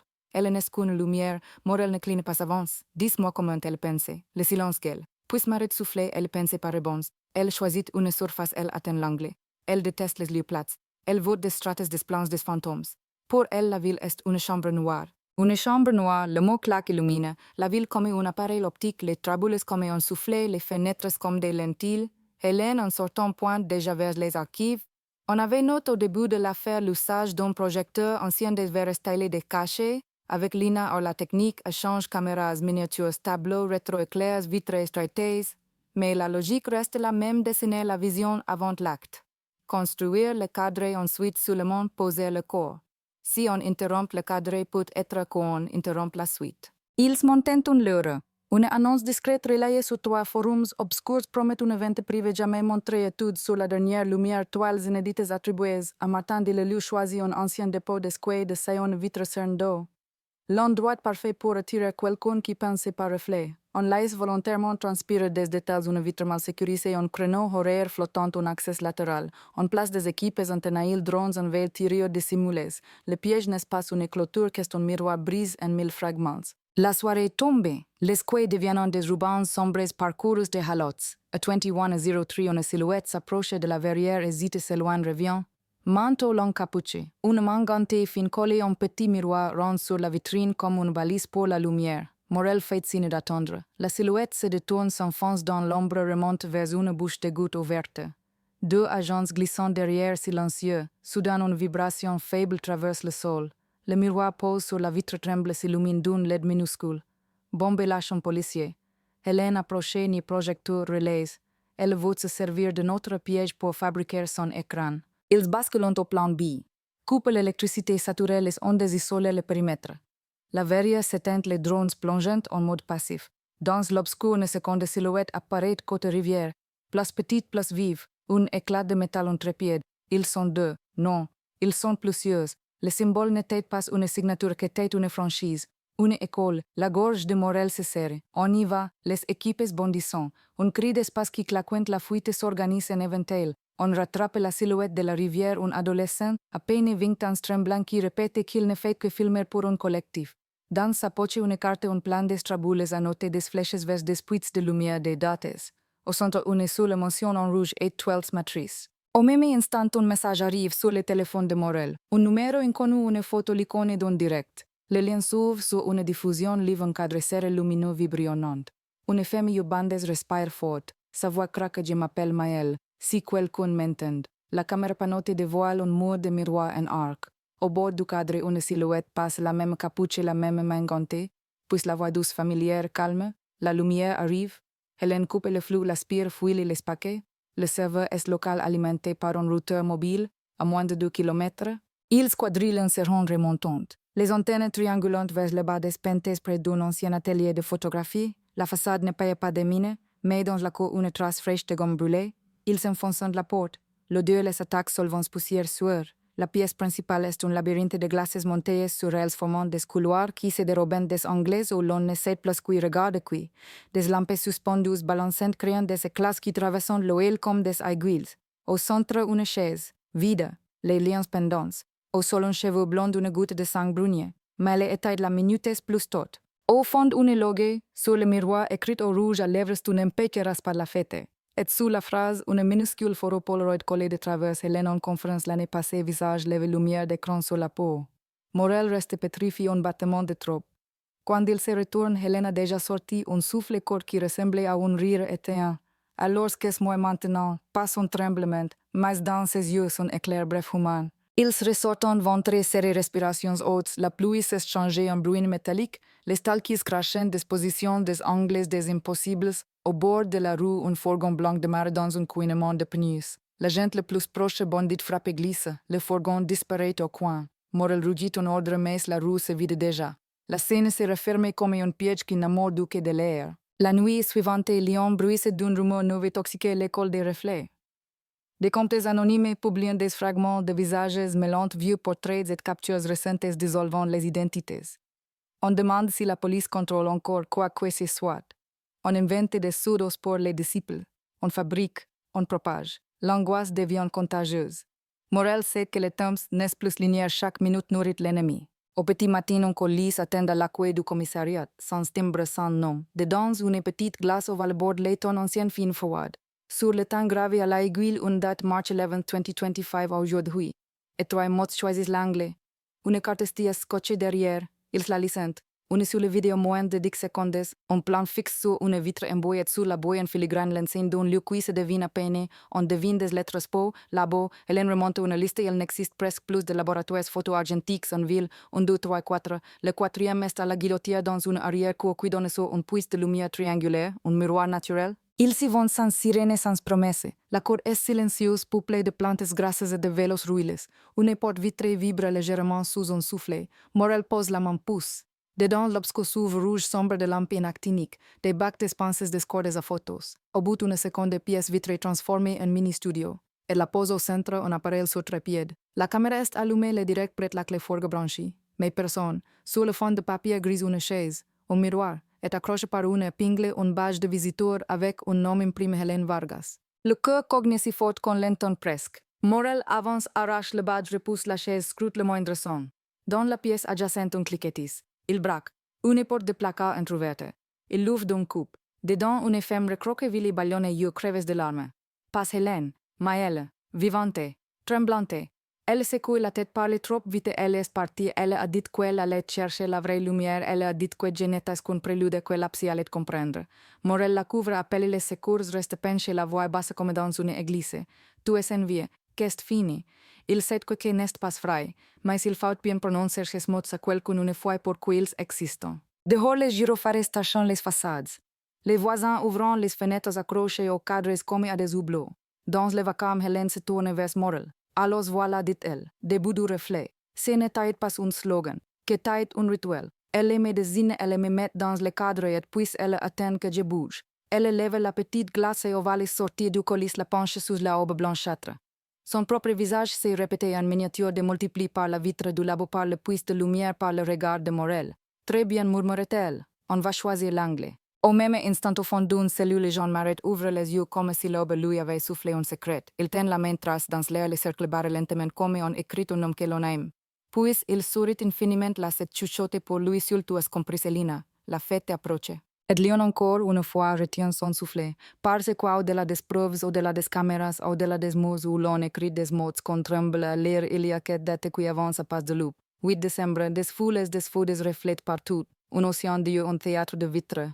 Le lieu rêve pour perdre un visage pour en fabriquer un autre. Morel le sait, Hélène le sait, elle le sait. Alors s'ils accélèrent, ils rassentent les anglais, ils dressent les plans, ils apprennent la ville comme on apprend une langue étrangère. Parti que ce qui vient ne sera pas une filature. Ce sera une grammaire de lumière, une syntaxe de miroirs, un duel écrit au rayon. Et dans ce duel, chaque seconde aura la violence d'un titre de une. Le matin de plus au lion, une lumière pâle comme si le ciel hésitait à offrir des contours et dans ces doutes la ville se regarde elle-même avec l'inquiétude d'un miroir qui pourrait mentir. Le badge d'Hélène pose sur la chaise du labo reste dans toutes les têtes preuves silencieuses que l'ennemi a franchi un seuil intime qu'elle connaît les noms, les trajectoires, les fragilités qu'elle essaie de placer la lame invisible entre l'oeil et l'image. Morel ne parle presque pas. Il marche aval le couloir, remonte les plans comme on rembobine une bande magnétique prête à se rompre. 8 décembre approche et chaque pas, chaque respiration, chaque reflet sur une vitre de bus est une répétition générale. La ville deviendra un écran, l'ombre un langage, et au milieu quelqu'un peut-être plusieurs s'apprête à composer une phrase assassine avec des morceaux de lumière, une phrase qui s'imprime dans la rétine et qu'on ne pourra plus effacer. Alors on fabrique une contre-phrase. On détourne la grammaire. On décide que l'appareil sera inversé si n'est plus la ville qui sera la chambre noire qu'est la chambre noire qui engloutira la ville. Hélène assise au centre de la salle fixe la petite glace ovale comme on fixe une boussole brisée. Elle dit doucement qu'il faut choisir l'angle mais que l'angle n'est pas une position qu'est un tempo une latence mesurable un battement entre deux apparitions. Elle est écrite au foutre sur le tableau en très reflet sorti et puis elle trace une diagonale au-dessus un retard de 7 à 13 secondes. La respiration moyenne d'un livre compresse la faille exacte ou un geste peut s'insérer sans être vu ou une coupure de circuit peut être lue comme une hésitation du ressaut. Le plan se dessine vite et nerveux presque animal. Deux lieux pièges distincts de illusions parallèles de surfaces à fort pouvoir de réverbération. Le premier officiel visible jouera la sécurité et la dissuasion, une grande place des caméras, des barrières, une lumière blanche uniforme qui tue les ombres et noie les contours. Le second secret caché sera une invitation, une verrière secondaire, un patio oublié, le couloir d'un musée ferme pour travaux, un endroit assez beau pour attirer une obsession assez discrète pour qu'on se croie encore invisible. On plantera le leur comme un fruit mûr, on laissera suinter l'odeur sur les forums et on attendra qu'elle vienne mordre. Pendant que l'équipe cartographie les techniciens plongeant dans les couches des vidéos précédentes. Ils notent que Lina si qu'est bien elle préfère les projecteurs. À 4200 Kelvin la frontière étrange où la lumière n'est ni jour ni nuit que ces réels sont faits mais en qu'elle stabilise par micro appuie 3 pas souffler 2 pas souffler qu'elle pose toujours la main gauche en première quand elle règle un miroir que sa signature sonore est une respiration courte avant les phrases calmes.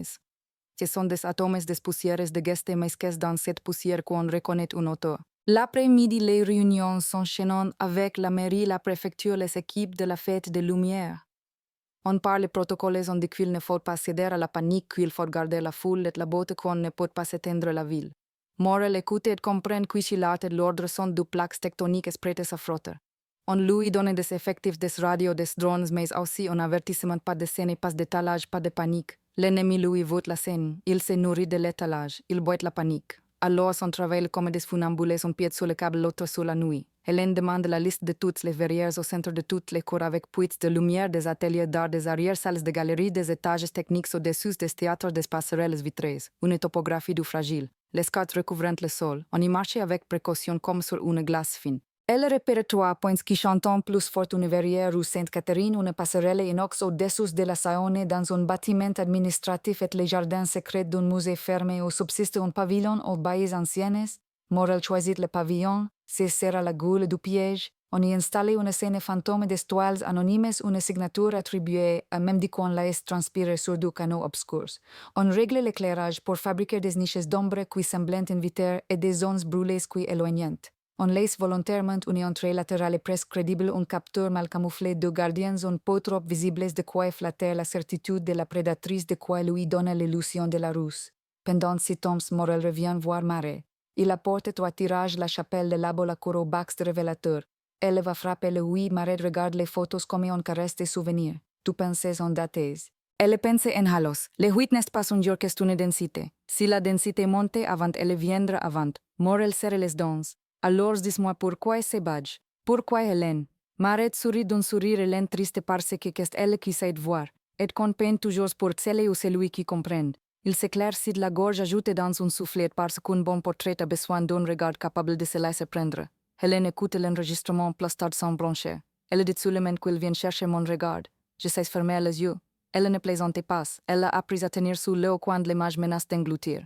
Le soir, l'équipe déclenche une opération de désinformation. On sème les miettes numériques d'une vente privée parallèle rue de la Platière. Dans le même temps, on renforce secrètement le pavillon du musée, on infiltre des capteurs thermiques dans la charpente, on tisse un filet d'ondes dans l'air comme un piège pour papillons nocturnes. On équipe Hélène d'un micro sous-cutant d'une balise presque indétectable d'un anneau discret capable de couper un flux à distance si on la force à parler. Morel lui prend une décision qu'il garde pour lui, il sera dans le pavillon à portée de voix, à portée de souffle parce que qu'est-ce là que l'ennemi viendra tester si le visage peint ressemble au visage vivant. La nuit tombe noire et humide. Lyon s'ouvre comme une pomme glacée. Les squares luisantes les traboules respirent lentement. À 22:11, un ping discret claque. Dans l'oreillette d'Hélène, une balise anonyme vient de s'accrocher au réseau à proximité de la rue du Bas d'Argent, un de ces routeurs nomades que Lina raimetant. L'équipe fantôme se glisse. Un sac à dos quitte sous un Porsche. Dedans une batterie, un mini-projecteur, un routeur 5G et un miroir rond identique à celui de la verrière des squares. Passe de silhouette, juste une carte postale déchirée où l'on distingue un morceau de façade art déco et le mot entrée écrit au stylo. On fouille la zone art déco 4 candidats. Cesta de ruse du pavillon. Le piège respire. 22H39, un gamin à capuche passe trop lentement devant la porte de service du musée. Il ne regarde pas cette portant ses épaules savantes qu'on le regarde. Une seconde silhouette surgit à l'autre angle place petite silhouette de reconnaissance l'heure sur l'heure. Morel serre la radio entre deux doigts comme un secret fragile. On ne bouge pas, le gamin disparaît. Le pavillon grand sous le vent. La nuit se met à parler avec des bouts de métal. 23-0-3 laser fois traçant une géométrie fine sur la vitre du pavillon comme des doigts qui touchent sans laisser des traces. Hélène le voit, ne dit rien.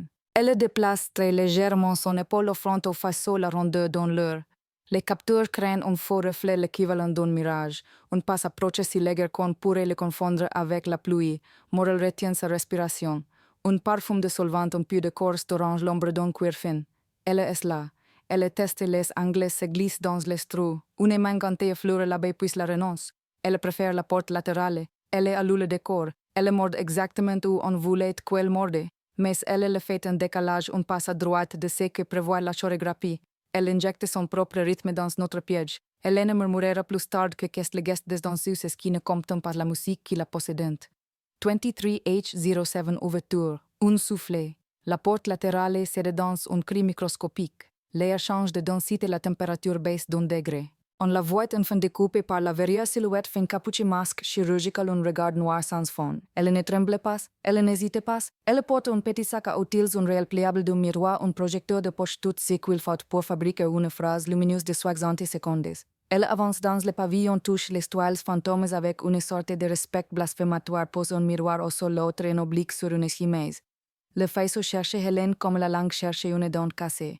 Morel s'écarte d'un pas dans l'ombre, ajustant la respiration à la sienne, essayant d'entrer dans son tempo. Elle parlait à l'os voix basse et douce, exactement comme sur les bandes, je sais que vous serez là. Les mots tombent sans destination apparente, mais rebondissant sur la charpente viennent mourir contre la peau de chacun. Hélène répond en égal presque tendre, tu veux mon regard prendre le mes pas ce soir. Un microtemps. Un silencieux dans le pavillon, la main gantée suspend son geste, pas ce soir répète la voix, pas sous un faux plafond, dit Hélène. Pas dans une scène qui n'est pas à toi. La silhouette rit un éclat côte sans joie. Tout ici est à moi, même vos pièges me ressemblent. Vous avez appris? Morel avance d'un pas assez pour que son ombre bascule dans la sienne. Alors apprends que si l'anglais est à nous. D'un geste c'est qu'il déclenche la séquence prévue, les miroirs du pavillon pivotant de quelques degrés, les LED internes basculant, la température de couleur glisse vers un blanc brutal. L'ombre qui la protégeait se dissout et son visage apparaît une fraction de seconde, son masque trace d'une beauté banale presque douloureuse, un visage qu'on croiserait sans le voir au marché à la caisse à la station. Les caméras saisissent l'instant, les opérateurs verrouillant les visages, lançant l'identification. Elle comprend la manœuvre, recule d'un quart de passe et d'un mouvement qui ressemble à un salut, elle éteint son propre projecteur, obscur. Silence. Une main frappe quelque chose que nous ne voyons pas. Les capteurs roulant en sourdine, un brûleur local entre en action, les radios craquotantes. Morel bondit, mais la silhouette a déjà glissé sous la table, ricochet contre la verrière, filée par une trappe technique repérée, on ne sait comment. L'équipe latérale tente de couper la fuite, tombe sur un rideau de poudre réfléchissante qui aveugle les capteurs. Quand la lumière revient, le pavillon ne contient plus qu'un soufflet. Et une phrase écrite au doigt sur la poussière d'une toile Thomas végétal choisi. Les serveurs chauffants. L'image captée cette fraction de seconde où le visage s'est offert par ta moulinette. Les correspondances tombent en 3 possibilités, 4 puis une seule converge avec un dossier ancien. Photo d'archives 13 ans plus tot à la sortie d'une école d'art, nommée Lina Roche. Les biométries validantes à 89%. Hélène ferme les yeux une seconde, les rouvre plus clairs. C'est un espace qu'un masque, dit-elle. Elle s'est réécrite. On remonte des traces de voyage, des locations furtives des microdépôts. On lit sa trajectoire comme une portée musicale, elle monte, elle descend, elle lance une note, elle en annule deux. On comprend qu'elle a une pièce maîtresse en tête en finale où tous les reflets s'additionneront. Et on sait maintenant que ce finale a un titre matrice. Reste à savoir où la matrice s'imprimera. Morel reprend la carte des verrières, des passerelles, des baies. Il sent la ville sous la Saône et le Rhône sous la confluence comme un nœud de cordage mouille. Il pense à l'ancienne à le transformer en lieu culturel aux façades de verre des nouveaux musées aux écrans que la fête dressera comme des voiles. Il pense à la chapelle, au pavillon, à la cour, à la vitre du labo, à chaque endroit où elle appose un premier geste avant de refuser la capture. Il voit l'écriture, comprendre la syntaxe, elle commence dans les sacres ruines, passe par l'atelier test et le musée, puis s'ouvre dans la ville spectacle. Alors il choisit un autre angle, il la forcera à revenir au point de départ, à la mort souterraine, là où les reflets ne servent plus à éblouir mais à révéler les couloirs. Il ordonne de fermer discrètement 3 traboules et de saturer les bouches d'égout avec des grilles temporaires, de coller des capteurs thermiques dans les arches. Il convoque les maîtres de clés, ces gardiens invisibles qui savent quels murs s'ouvrent encore. Il marchait avec eux la nuit, lampes basses semelles muettes, et la ville leur montrait des passages que les plans ignorent. Parfois, il s'arrête, pose la main sur une pierre froide sans battre la ville dans sa paume, la dit-il. Hélène comprend sans demander pourquoi, qu'est-ce l'endroit où l'air change de goutte ou une odeur de métal humide remplace le linge et le bois. Un couloir s'y faufile, monte et descend de bouche à 2 pas d'une place qui sera bientôt torrent de gains. On y pose un microtunnel de caméras, pas sur les visages mais sur les mains, sur la vitesse des poignets, sur le pli des épaules. On y accroche une phrase audio inaudible pour le public, on pincuire sonera sur les micros hacks si elle allume ses projecteurs. On prépare un silence pour attraper un son. Dans ça que l'ulimaret ne dort plus. Il demande un papier, un crayon. Il dessine des cercles barres comme un enfant, puis les ratures, puis les gravitantes qu'il piute avec la mine cassée. Il répète un prénom sans l'avouer. Il sait qu'elle bascule au-delà de lui, qu'elle a compris que le meurtre n'est qu'un moyen, que l'œuvre est l'emprise, que la ville entière est une toile si l'on accepte de peindre avec d'espace. Il voudrait l'arrêter, il le croit, mais il aime trop le geste qu'elle accomplit. Il ferme les yeux sur cette contradiction et murmure tout va trop loin. Dans le bureau, l'horloge claque minuit quand un dernier message percute la table comme une goutte froide. Une vidéo courte sans son. Une surface d'eau collée au bord d'une dalle filmée de très près. Dans le haut de lumière se reflétant l'une fixe l'autre pulsée. Le cadre recule une seconde, on reconnaît la Sayone sous une passerelle de verre suspendue au-dessus des ampoules temporaires installées pour la fête. L'image s'efface sur un mot écrit à la main, tremble presque intime bientôt. Morel range le téléphone, éteint la salle, rouvre la fenêtre. L'air humide entrecharge de la rumeur sourde d'une ville qui se chauffe. Ils sentent la peur des foules qui viendront de la joie têtue qui malgré tout traversera les visages, les enfants portés sur les épaules, les couples serrés, les solitaires stoppés par la beauté involontaire d'un halo sur une pierre. Ils savent que cette beauté-là est l'oxygène de celle qu'ils traquent. Et pourtant, ils ne veulent pas l'éteindre. Ils veulent la sauver. Alors, ils se promettent une chose simple et terrible, entrer dans l'image avant elle briser le cadre de l'intérieur, forcer la matrice à se retourner contre ses propres miroirs. Ils savent ce que coûte. Il sait qu'on n'entre pas impunément dans un piège qui parle la langue de l'ennemi. Il regarde Hélène qui ne dort pas non plus et qui sourit d'un sourire maigre, lucide et presque tendre. En langue, dit-elle.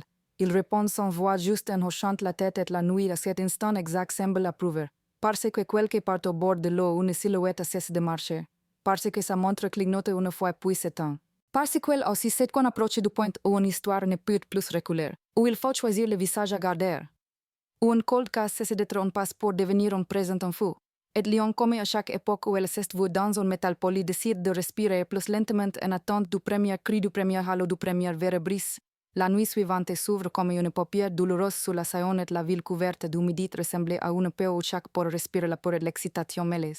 On appose des capteurs dans les arches tendues des fils invisibles entre les pierres balises des couloirs d'air que personne ne voit. Le plan n'a plus rien d'une carte qu'est une partition. Les violons sont les drones, les altos sont les opérateurs sur les toits, les basses sont les patrouilles qui circulent sans gyrophares. La mélodie c'est Hélène sa voix posée dans l'oreillette quand elle dit respirer et l'accent que le rythme des pas de morel lords réguliers obstines. À l'hôpital Maël ouvre enfin les yeux mais ces phrases arrivent par fragments comme si la lumière elle-même filtrait les mots.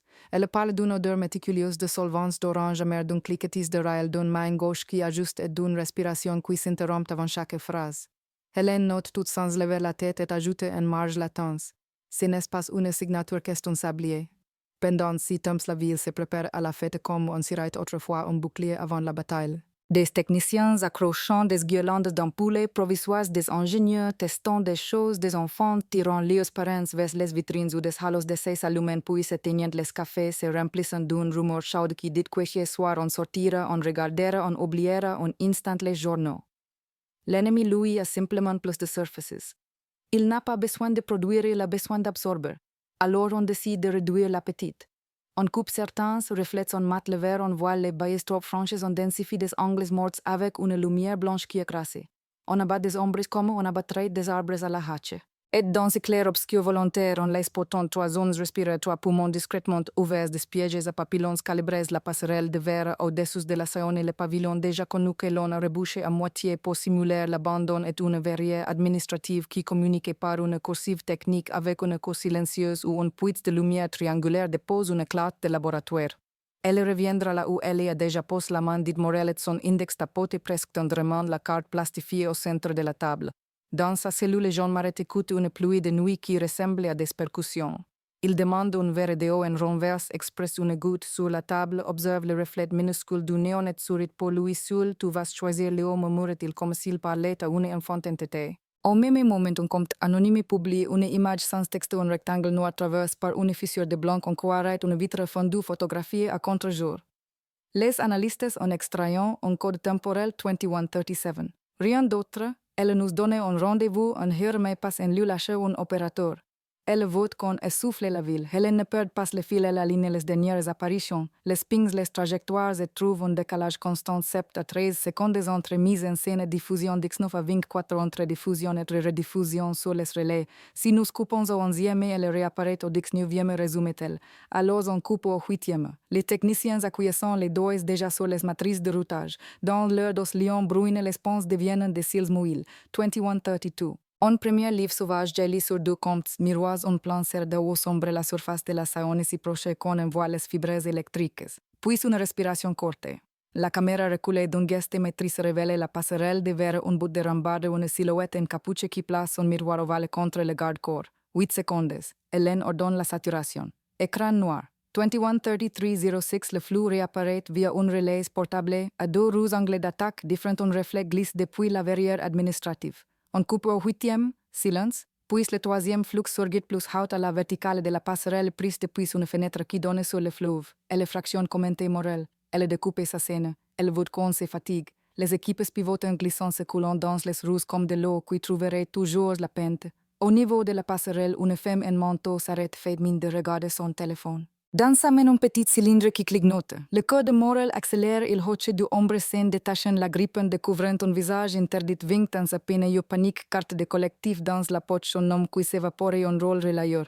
Combien était-ce on requad des sacs, on pose, on filme, on part, on ne voit jamais la personne répéter les gamins trop vite, trop vrai. Hélène s'éloigne sa bouche de sin le mot fractale. Elle comprend que l'ennemi n'est pas seulement une man mais une méthode distribuée. Il n'en demeure pas moins une scène centrale. La preuve 2137 s'approche.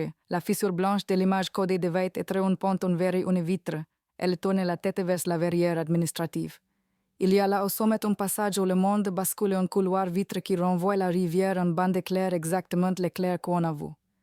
Qu'est-ce la dit-elle? Morel répond déjà qu'est là ils montent en même temps les radios de croissant comme si l'altitude mangeait le son. La verrière soupire sous le vent. Un bas jour, une odeur de solvant d'orange amer. Elle est venue. Le couloir file sur l'eau transparente fragile presque impudique. Au milieu sur un trépied, un projecteur de poche pointe vers son miroir pose au sol plus loin un second miroir accroché contre la paroi. Et au fond de la naissance de la cursive technique, une silhouette qui regraffe calmement sa capuche sur de son tempo. 213641. Les secondes s'ouvrant en pétales lents. Hélène s'arrête avant que son reflet n'emporte celui de l'autre. Je suis la dit-elle simplement sans question. La silhouette ne bouge pas. Tu n'étais pas prêté au pavillon, répond la voix douce égale. XOI. 213655. Morel se place basse contre la verrière, hausse du champ direct prête à briser sans casser à heurter sans disperser. 213702. La main gantée ajustée le miroir à la lumière se plie et vient dessiner sur la vitre un visage que la nuit avale et redonne le visage d'Hélène déjà prête à être volée. Tu vois, dit la voix, tu es la seule à pouvoir me rendre belle. Elle n'attaque pas, elle propose un pacte et ce pacte Hélène l'avait anticipé. Alors regarde-moi vraiment, répond-elle et dans le même geste elle incline de quelques degrés la petite glace ovale qu'elle porte au poignet. La lumière qui la visait revient frapper le miroir, accroche rebondite sur la paroi, traverse l'air en lame blanche et découpe la capuche en bordure de voilante le début d'un profil la naissance d'une pour mettre la peau sous l'élastique. Les caméras en bas verrouillant l'instant. La silhouette comprend pivoter tenter de réécrire l'angle mais Morel bondit frappe l'épaule, le réel glisse, le projecteur bascule, la lumière se casse en toi. Un cri pas de douleur, de colère. Un genou de Morel s'enfonce dans le verre, la verrière se plaint, tout plus rien ne cède. La silhouette se tord sur un aérosol jeté un nuage de poudre réfléchissante qui aveugle les capteurs. Hélène ferme les yeux à temps par réflexe apprise. Une man cherche sa gorge effleure l'anneau de sécurité, elle la saisitord entend un craquement sec passe son plastique. La voix soufflait à son oreille, les tuas a pris vite. Thomas enseigne répondait-elle froide. Morel se relevait tente d'un serrer, mais la silhouette se défaite comme un vêtement laissé sur le sac d'outils filé dans la coursive technique. Deux agents surgissent de l'autre côté trop tard d'une respiration. La chasse recommence, mais cette fois la proie a perdu un morceau d'ombre. Dans le sac, un carnet imperméable 3 pages seulement rempli. Sur la première, un schéma de la passerelle et du couloir, l'indication 2137 entourait une flèche vers la zone avec le mot bassin. Sur la seconde, une mot matrice entourée de 3 petits cercles barres reliés entre eux et au-dessous et 12 fractales en fonce couplées solitaires regards lèvres. Sur la troisième, une liste côte vert sales vitrelles de monte pavillon rebouche à la confluence. Le dernier item mange la page entière. Elle veut la halle souffle Morel déjà ses yeux si vont imaginant les façades du nouveau quartier, les baies immenses, les dédales intérieurs où la foule se prend une photo à travers son propre reflet. Ils y seront avant elle. Ils reboucheront ses trous, renverseront sa grammaire. Mais ce soir n'est pas fini. 2218, un nouveau flux apparaît encore plus nouveau, une mangante sort de l'eau, un miroir attaché à une ligne comme un pêcheur soulèverait un hameçon. La main le sèche le colle sous une rambarde. Le cadre reculé est très loin dans le bokeh vivace la silhouette d'un homme penché sur son téléphone, ignorant qu'il est déjà un reflet. Coupez tout ce qui est sur la passerelle, ordonne Hélène. Les opérateurs se ruinent une équipe Plongez arrache les disques brillants ressorts ruisselantes. Et pendant que l'on extirpe les yeux de verre de l'eau, un message tombe sur le canal sécurisé d'Hélène adressé à elle sous une photo ancienne 2001. Un atelier 3 silhouettes debout autour d'une toile des noyes m'arrête et 7 étudiantes qui sourient sans montrer les denses cheveux attachés regardent biais. Au dos numéris une phrase écrite à la main, tu n'arrêteras pas ce que tu comprends. Hélène ne sourit pas, si dit-elle sans sonner sa main serre la petite glace jusqu'à blanchir les phalanges.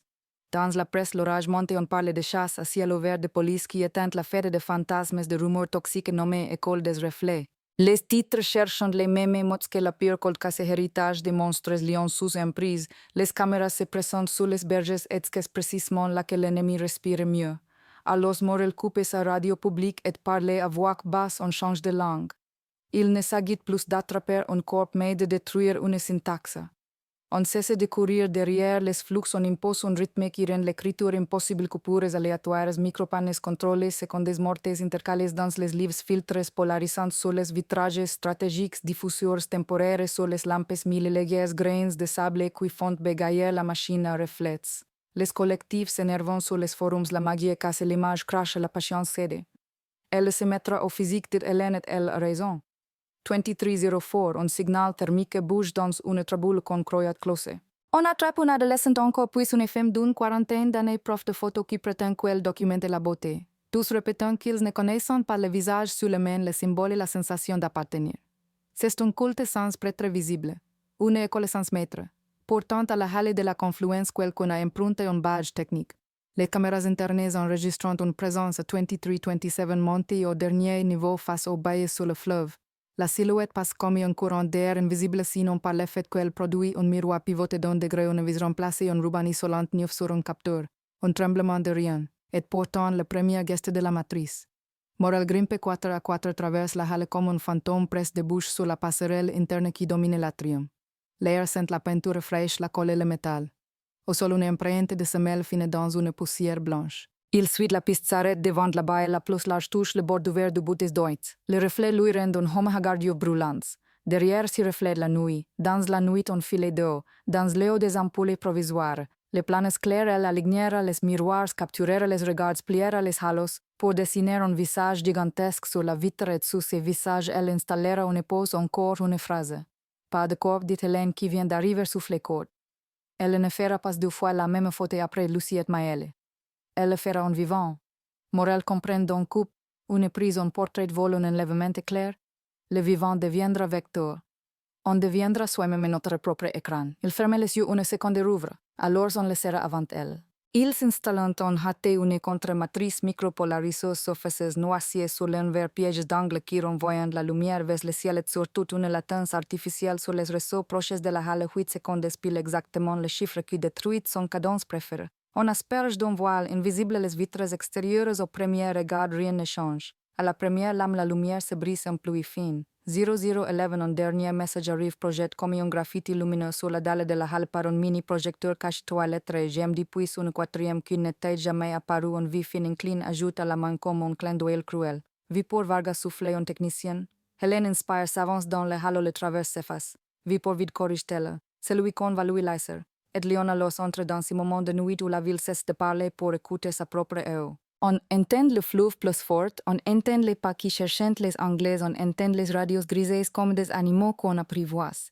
Au loin des rires tenaces prouvant que la vie gagne toujours en surface et qu'est pour que la chasse continue parce que la vie donne aux monstres leurs miroirs.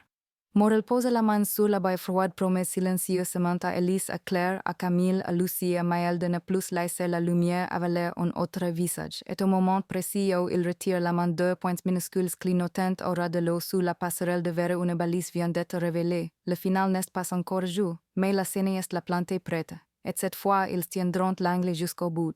La halle d'or s'endormir une cage de verre posée au bord de l'eau et la nuit tendue comme une peau sur un tambour vibrer au moindre geste des opérateurs qui glissent dans les passerelles techniques, qui fixent des pièges d'angle qui possèdent des voiles invisibles sur les vitrages qui domptent les réseaux pour imposer que de latence artificielle de 8 secondes qui casse la cadence de l'ennemi qui introduit du sable dans les engrenages de sa grammaire et pendant que les équipes resserrent le taux, Hélène marchait au milieu de l'atrium comme dans une salle d'anatomie découpant l'espace avec son regard superposant les strates les rebonds, les couloirs de reflets qui pourraient devenir des phrases et morel toi niveau plus hautouche du bout des doigts la rambarde froide surveille la sauna au clignotant parfois les balises petites lucioles vicieuses qui voudraient transformer l'eau en projecteur liquide et il se dit que la beauté a trop d'armes et que la loi ce soir devra être plus patiente que les pièges, plus obstinée que la lumière est moins visible que l'ombre parce que la foule viendra parce que le bourdonnement de la fête se devine déjà dans la respiration de la ville même si le heure est tardive même si on ralenti des choses même si on coupe des vitrines, la joie prépare toujours ses issues, l'ennemi le sait et il veut l'absorber, il veut la plier au format de son regard, il veut la signer avec ses 3 lettres et ses vies qui claquent comme une gifle que Hélène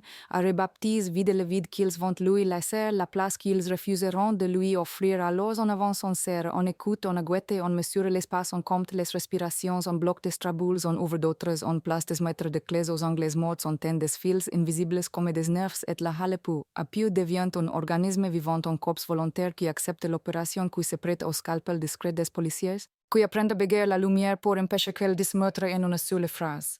À 00H27, la première anomalie portait un parfum connu l'orange amer et le solvant fin passe la terebentine grossière non la petite note précise presque élégante l'empreinte d'Elina ou de ce qu'elle est devenue une silhouette qui se réécrit dans chaque angle qui se déplace d'une fraction de degré pour contredire nos anticipations et le capteur thermique du couloir nord. Estren d'une langue chaude qui s'éteint aussitôt un passage, une présence qui refuse d'épaissir, qui effleure l'air comme un fil et morel dans l'oreillette dit sous la main gauche toise how do un code que les opérateurs comprennent sans avoir besoin de traduire pendant que Hélène au reste des choses élève sa petite glace ovale sous l'un des plafonnières et renvoie une lame blanche dans une zone volontairement matifiée testant la résistance de notre voile et la lame se casse comme prévu, un pluie fine preuve que la contre-matrice tient preuve que si la prédatrice allume ici son projecteur. Elle ne fabriquera pas de visage net, elle ne pourra pas écrire sa légende, elle devra bouger et calculer perdre son tempo et si est la qu'on l'assassira non pas au corps, mais à la cadence là où tout son art s'exprime, etc. Les minutes s'allongent, la halle respire à peine et puis le message arrive, jamais frontal, toujours oblique une notification surgit d'un compte dormant qu'on surveille et par habitude toise mot sur le main trader accepte maintenant postes à 00H41. Et au moment exact où l'un de nos routeurs bascule sur une ligne de secours, une hésitation d'une demi-seconde qui n'aurait dû appartenir à personne et pourtant elle l'avoue, elle en a fait une promesse ou un défi et Hélène murmure, elle nous lit en direct ce qui ne veut pas dire qu'elle mange nos flux mais qu'elle a mis son oreille sur le cœur de la halle, qu'elle écoute les variations du réseau, qu'elle s'accorde sur nos bégaiements, cette morel serre la rambarde, ferme les yeux une seconde, sent le métal mordre sa paume puis rouvre plus net, plus simple et donne l'ordre qu'on n'attendait pas stop latence niveau du imposes 8 secondes totales partout derrière, mais offres lui 3 brèches à 5. 3 trous dans la toile, 3 promesses d'essence, 3 miettes pour une prédatrice qui aime croire qu'elle domine le terrain et ces brèches on les dépose comme une route balisée. Passe vraiment presque un alignement faible entre un miroir de service près des ascenseurs, la baie sud qui regarde la confluence et une verrière ovale au-dessus d'une coursive juste assez pour qu'elle sente une phrase possible, juste assez pour qu'elle mette sa respiration et nous juste assez prête pour la prendre au ventre quand elle souffle. A 0058 low en bas pousse en super 2 points minuscules clignotant puis s'éteignant on arrache leurs batteries pour de bon un troisième essai de notre mais la plongeuse qui connaît le fleuve comme une langue maternelle l'étouffe du plat de la main remonte sans bruit regarde la halle comme on regarde un théâtre où l'honnête pardon d'aimer la scène même quand elle brûlette au même instant un reflet parasite file le long de la baie est un trait de lumière passe plus large qu'un fil une lame qui glisse qui trouve un angle qui devrait dessiner un front un nez une bouche mais se brise en poussière se parpille la preuve que notre voile tient qu'est la quella silhouette apparaît en fin non pas dans le cadre mais dans la marge on passe qui ne fait pas de son une présence qui plie le noir comme un rideau et parce que le public n'est pas la parce que est encore la nuit du travail et non la nuit de la foule parce que la fête a besoin d'un corps qui bat avant de livrer sa lumière oxieuse la prédatrice peut se permettre d'annoncer de parler vous avez appris alors on va danser la voix coulisse depuis la coursive supérieure descend par le vide central caresse la peau de la halle sans toucher et Hélène qui a étudié les reflets comme d'autres apprenants les arythmies localisent au timbre la déperdition du degré à droite un étage au-dessous se répond alors vient chercher l'angle non pas pour la provoquer mais pour la tirer une autre géométrie impose une hésitation où la latence la vraie celle du corps s'introduit où la main gauche qui règle le miroir devra se contredire et la voix rite vieux que je m'approche de ta bouche comme si elle peignait la phrase sur une et tout s'accélérer en silence une ombre descend sans toucher les marches en croirait un pli qui glisse déjà le premier miroir apparaît pose au sol. Sur le bord d'un tapis discret qu'on a encore express pour la faire rater 1 millimètre de plus et la plaque s'enfoncerait mais elle le sent elle corrige elle le compasse dans les doigts et mord à la hauteur de ses gestes retient son souffle puis relâche parce que la seconde lame elle vient hauteur notre polariseur inverse est ricoché dans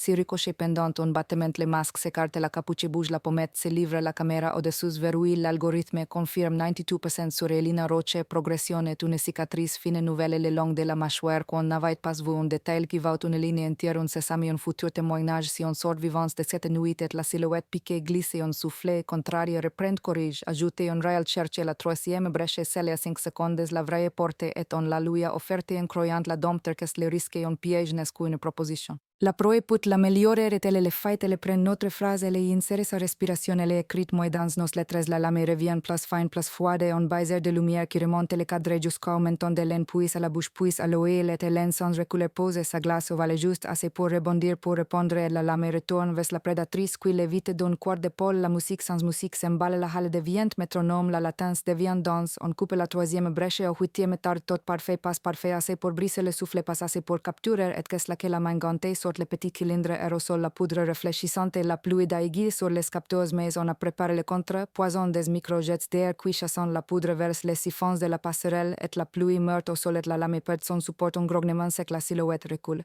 Puis choisit le physique exactement comme Hélène l'avait annoncé, la vitesse courte par l'enlèvement pas encore, mais la prise d'épaule avancée sur le flanc, une main qui cherchait à tourner le visage d'Hélène dans l'axe du miroir et Morel cette fois ne calcule pas s'il coupe, il bondit, il frappe son épaule contre la cage thoracique du fantôme, un choc de vrai, la halle résonne comme une caisse éclair, la silhouette plie se réarme très légère, extrêmement forte passe plus lourde qu'un secret maïs, plus dure qu'un mensonge, un couteau court apparaît pas un acier grossier, un outil d'atelier, lame fine biseau clair et qu'est pour la sangle du projecteur passe pour la paix, on le comprend, la trajectoire, elle voudrait jouer sa lumière, ne pas perdre le verbe, et moral pour toute réponse, brise d'un coupe du talon, le pied du trépied, l'outil retombe bancal, la lame mord le vide et une alarme mouette claque dans nos oreillettes. La balise sous-cutanée d'Hélène vient de changer d'état, déclenchant le gel de réseau autour d'elle, 1 mètre, 2 mètres, une boule d'étouffement dans laquelle la lumière ne peut plus devenir phrase et la silhouette soudain se retrouve muette comme une oeil sans paupières et elle n'aime pas le mutisme, elle a besoin de public de relais, de répétition, alors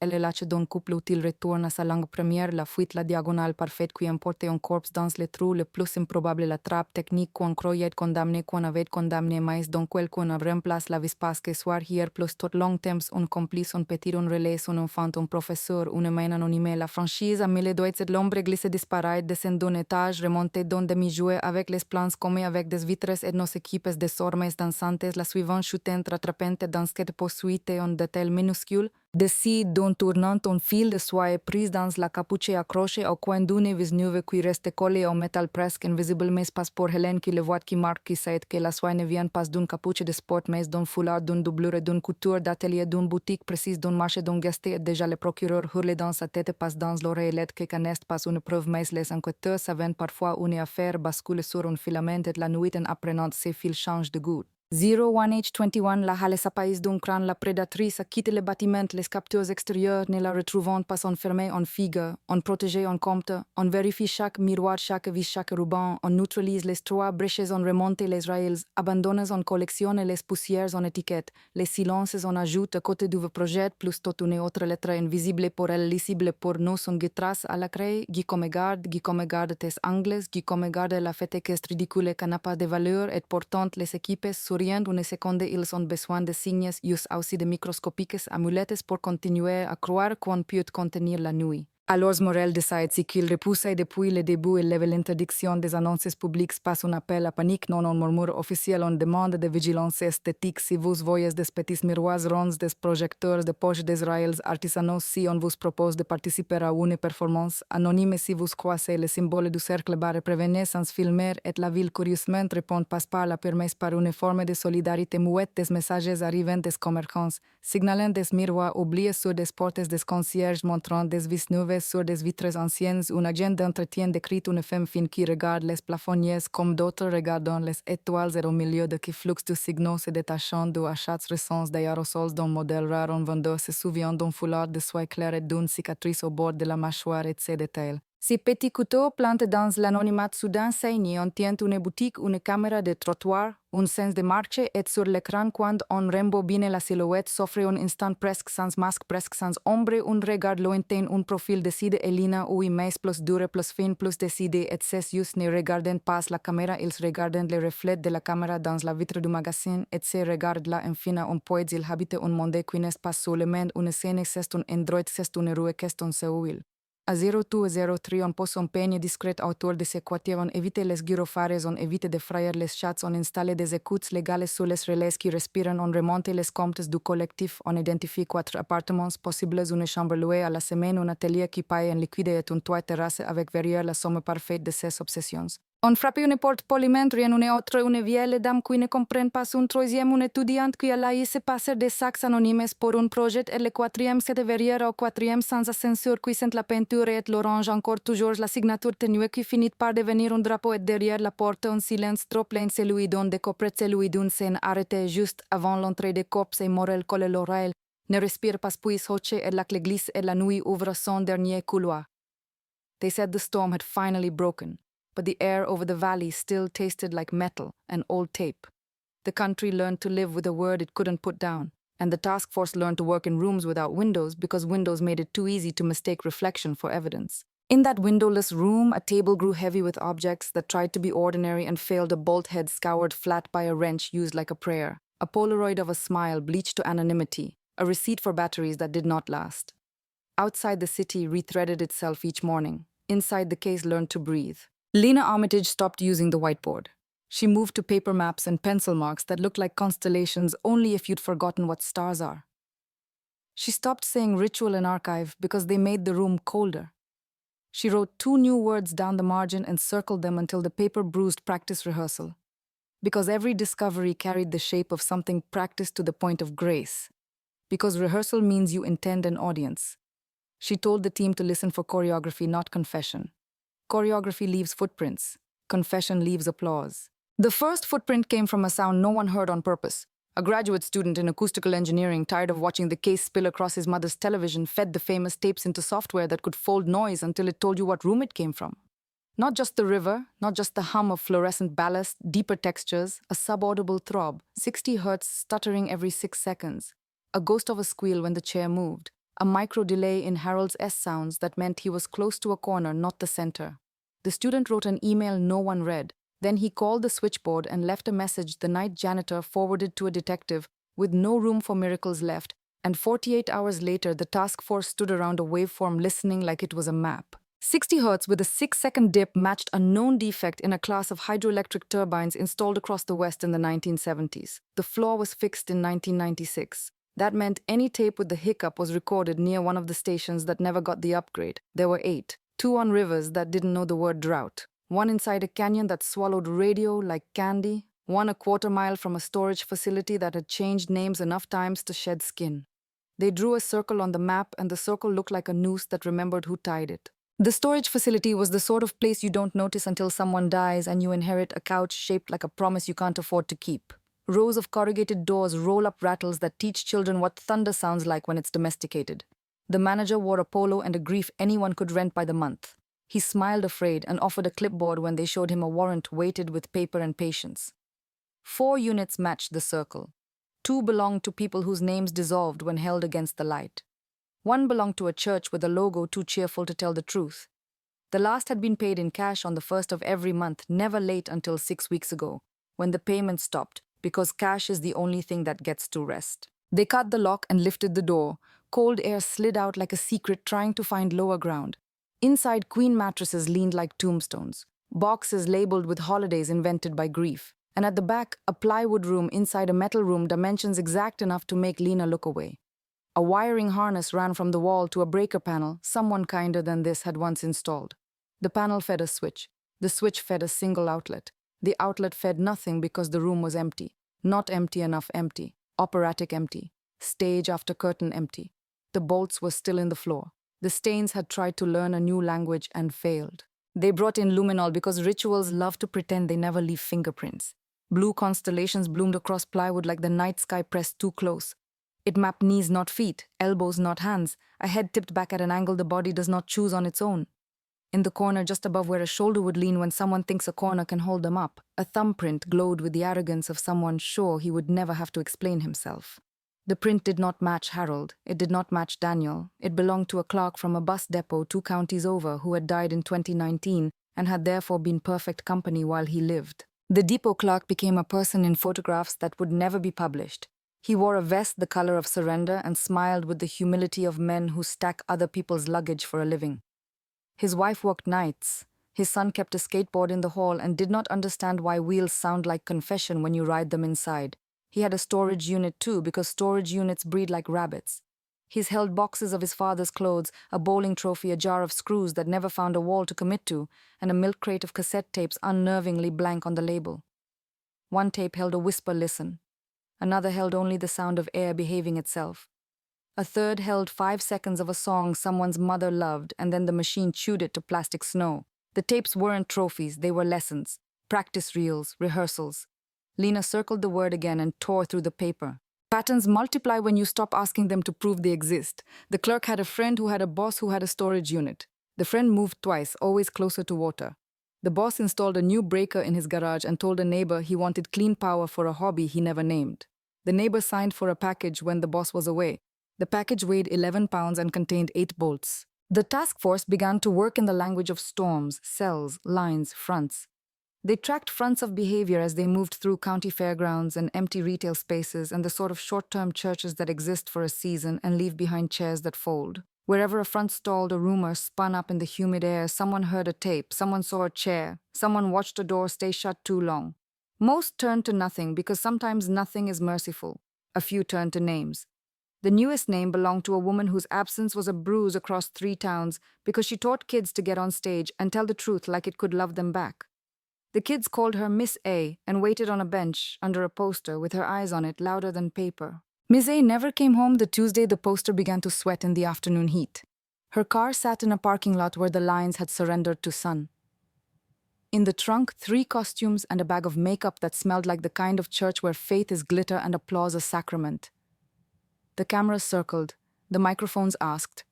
The task force kept its mouth shut because appetite does not deserve nourishment. Lena sat in the windowless room and pressed the heels of her hands into her eyes until her skull filled with color. She said choreography again softly, as if the word could be made kind if you held it the right way. Choreography led them to the bus depot because choreography loves roads. Buses move on schedules that pretend time is a leash. Schedules have rooms underneath them where men write numbers that keep strangers bumping into each other at the right minute. Down in the depot beneath cameras that had lost interest years ago, they found a break room that smelled like coffee boiled until Jesus wept, and beyond it, a door that pretended to be a closet. The closet opened into a crawl space that opened into a room someone had stolen from the blueprints. No chair, no stains, a chalk circle where a chair had wanted to be, and a tape machine that had learned to hide even when it was present. On the table, 3 objects arranged with the care of a wedding, a screwdriver, a ribbon, a program for a play. Miss A directed the year she taught children that telling the truth is not the same as confession. Forensics took the ribbon took nothing back. On the spine of the program in pencil so faint the paper tried to deny it, 4 letters that didn't belong to any title echo. It could have meant anything. It meant everything, because Lena wrote the letters in Sarah's hand and the room forgot how to breathe. They said her name without the cadence the media had chosen, just the syllables like a door that knows your key. Sarah had written echo on the old board. Sarah had been the last voice on a tape addressed to Ruiz. Sarah had walked into the forest and not walked back out the way the story needed her to. The program sat on the table. The table sat in a room that shouldn't exist. Rooms that shouldn't exist were how the men in this story took breath. If Sarah had written the letters, she had been in this room. If she had not written them, the myth had finally learned forgery. They pulled camera footage from the depot and built a timeline with holes big enough to drop a bus through.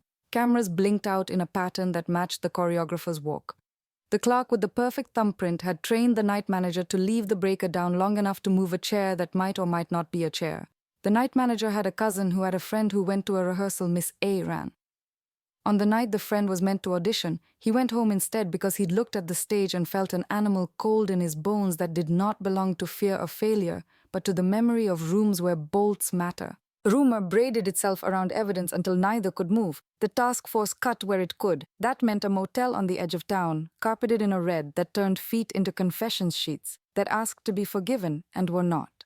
The manager remembered a woman with teacher posture paying cash and not taking a key because she had been told where the spare lived since the last time someone lost things here. The camera over the office door did not work, but the camera over the ice machine did because it had a view worth saving, a narrow corridor of sky and the kind of palm tree that looks like forgiveness to people who have not learned the hard parts yet. The tape showed Miss A 2 days before the poster hair in a knot phone at her ear, the posture of someone in the middle of a sentence she would finish in the next life. Behind her, 3 men and a boy passed without registering on the part of the brain that keeps you alive. Their faces were never going to be famous. That was their science. Their science was good. They traced the boy because boys leave data when men do not. A bus pass with autoload, a gaming handle recycled too often, a phone bought with a card that fed on a bank account that pretended to belong to an uncle. The uncle's name fell onto the table and sat there the way words sit when the room already knows them. The uncle had retired from a different city's transit authority in a year that lined up perfectly with a woman going missing from a platform where a poster would later be born. He had moved twice. He had attended 2 funerals. He had rented a storage unit. The unit lived 3 doors down from the empty plywood stage they had already found, which is how Patton proves it has a sense of humor you will never enjoy. They opened the uncle's unit to find a desk lamp, a ledger, and a radio tuned to weather. The ledger documented boxes moving between units that never contained what the numbers promised. The radio told the small room about rain in a voice that made Lena think of hospitals and last rites. Taped to the underside of the ledger's spine, a key. Keys have weight even when they have no job. This one fit the kind of door that does not register as a door to people in a hurry. The door lived under the stands of a high school stadium where vigil candles had bent and cried 6 months earlier. A maintenance man they had not considered relevant let them in because uniforms understand each other. The tunnel smelled like victories older than anyone alive. At the end of the tunnel, a room armored in cinder block because cinder block loves secrets. The chair waited. The bolts shone like new teeth. The stain had been painted twice and declared healed. On the chair, a cassette recorder with a single word written on tape the color of police lights, listen. Lena did not reach for it. The youngest detective in the room did because the young have to take turns leaping first. He pressed play. The room filled with the echo of a place that had swallowed men and given back applause for generations. Then a voice that did not belong to any timeline the case had learned to respect. Calm, measured, tender like a scalpel. Sarah. It does not end where you think it does, she said. It ends where sound goes to learn humility. It ends underground. It ends with you not needing to hear it. The tape clicked and whirred and kept going because mercy is not well designed.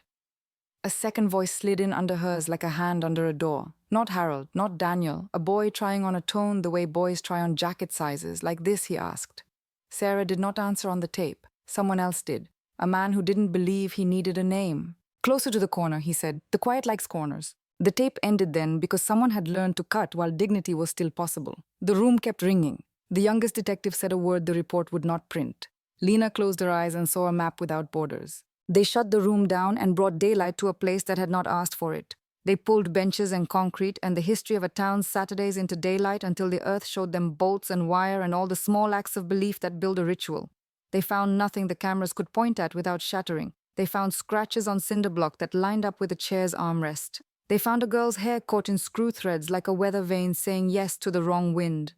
They did not find Miss A because not everything belongs to a story that wants to be helpful. That night, the pirate's signal returned and read names no one had given it permission to own. Not dead, not alive, present. It spoke 3 coordinates and then nothing because nothing had grown its own mouth. The coordinates drew a triangle whose center sat on a patch of county land no one claimed because property does not like to admit it has a heart.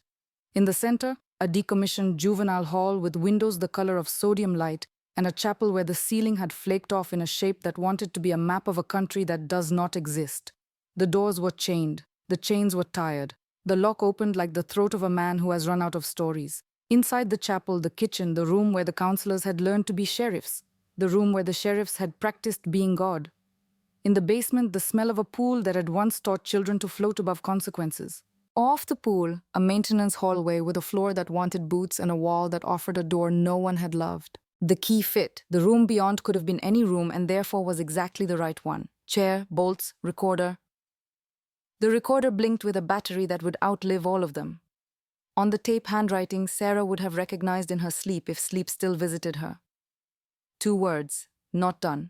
The youngest detective looked at Lena. She shook her head once. He pressed play anyway. The room filled with water and then her voice again pulled across distance like a thread through skin. Do not look for me, Sarah said. Look for the rooms. Teach the country how to see rooms. The tape kept going too long for courage, too short for grief. The last sound was a breath that did not want a name. The recorder clicked. The room sighed. Upstairs, in a glassless window, a curtain the wind had invented lifted like a hand that did not know how to wave. Somewhere outside, under a sky that had not asked to be the ceiling for this, a poster peeled off a wall and landed face up in a puddle. The eyes on it looked like they knew where sound goes when it is done speaking. The puddle held the face for a moment, then forgot because water is better at moving than it is at remembering. A radio on the passenger seat of an unmarked car murmured weather like a priest who has lost his place. The signal hiccuped at 60 hertz and then righted itself. In the stands above the tunnel, a boy dragged a skateboard across concrete until its sound matched the hum in his chest. The task force stood in a room that had finally told the truth without words. Practice, rehearsal, ritual, echo. 4 corners a chair, a country asked to listen and cursed when it learned how. Somewhere a woman who used to sleep wrapped her voice around a sentence the news had exhausted without understanding and spoke it the way you say a name in the dark when you're making sure the person you love has not evaporated. The quiet keeps them all.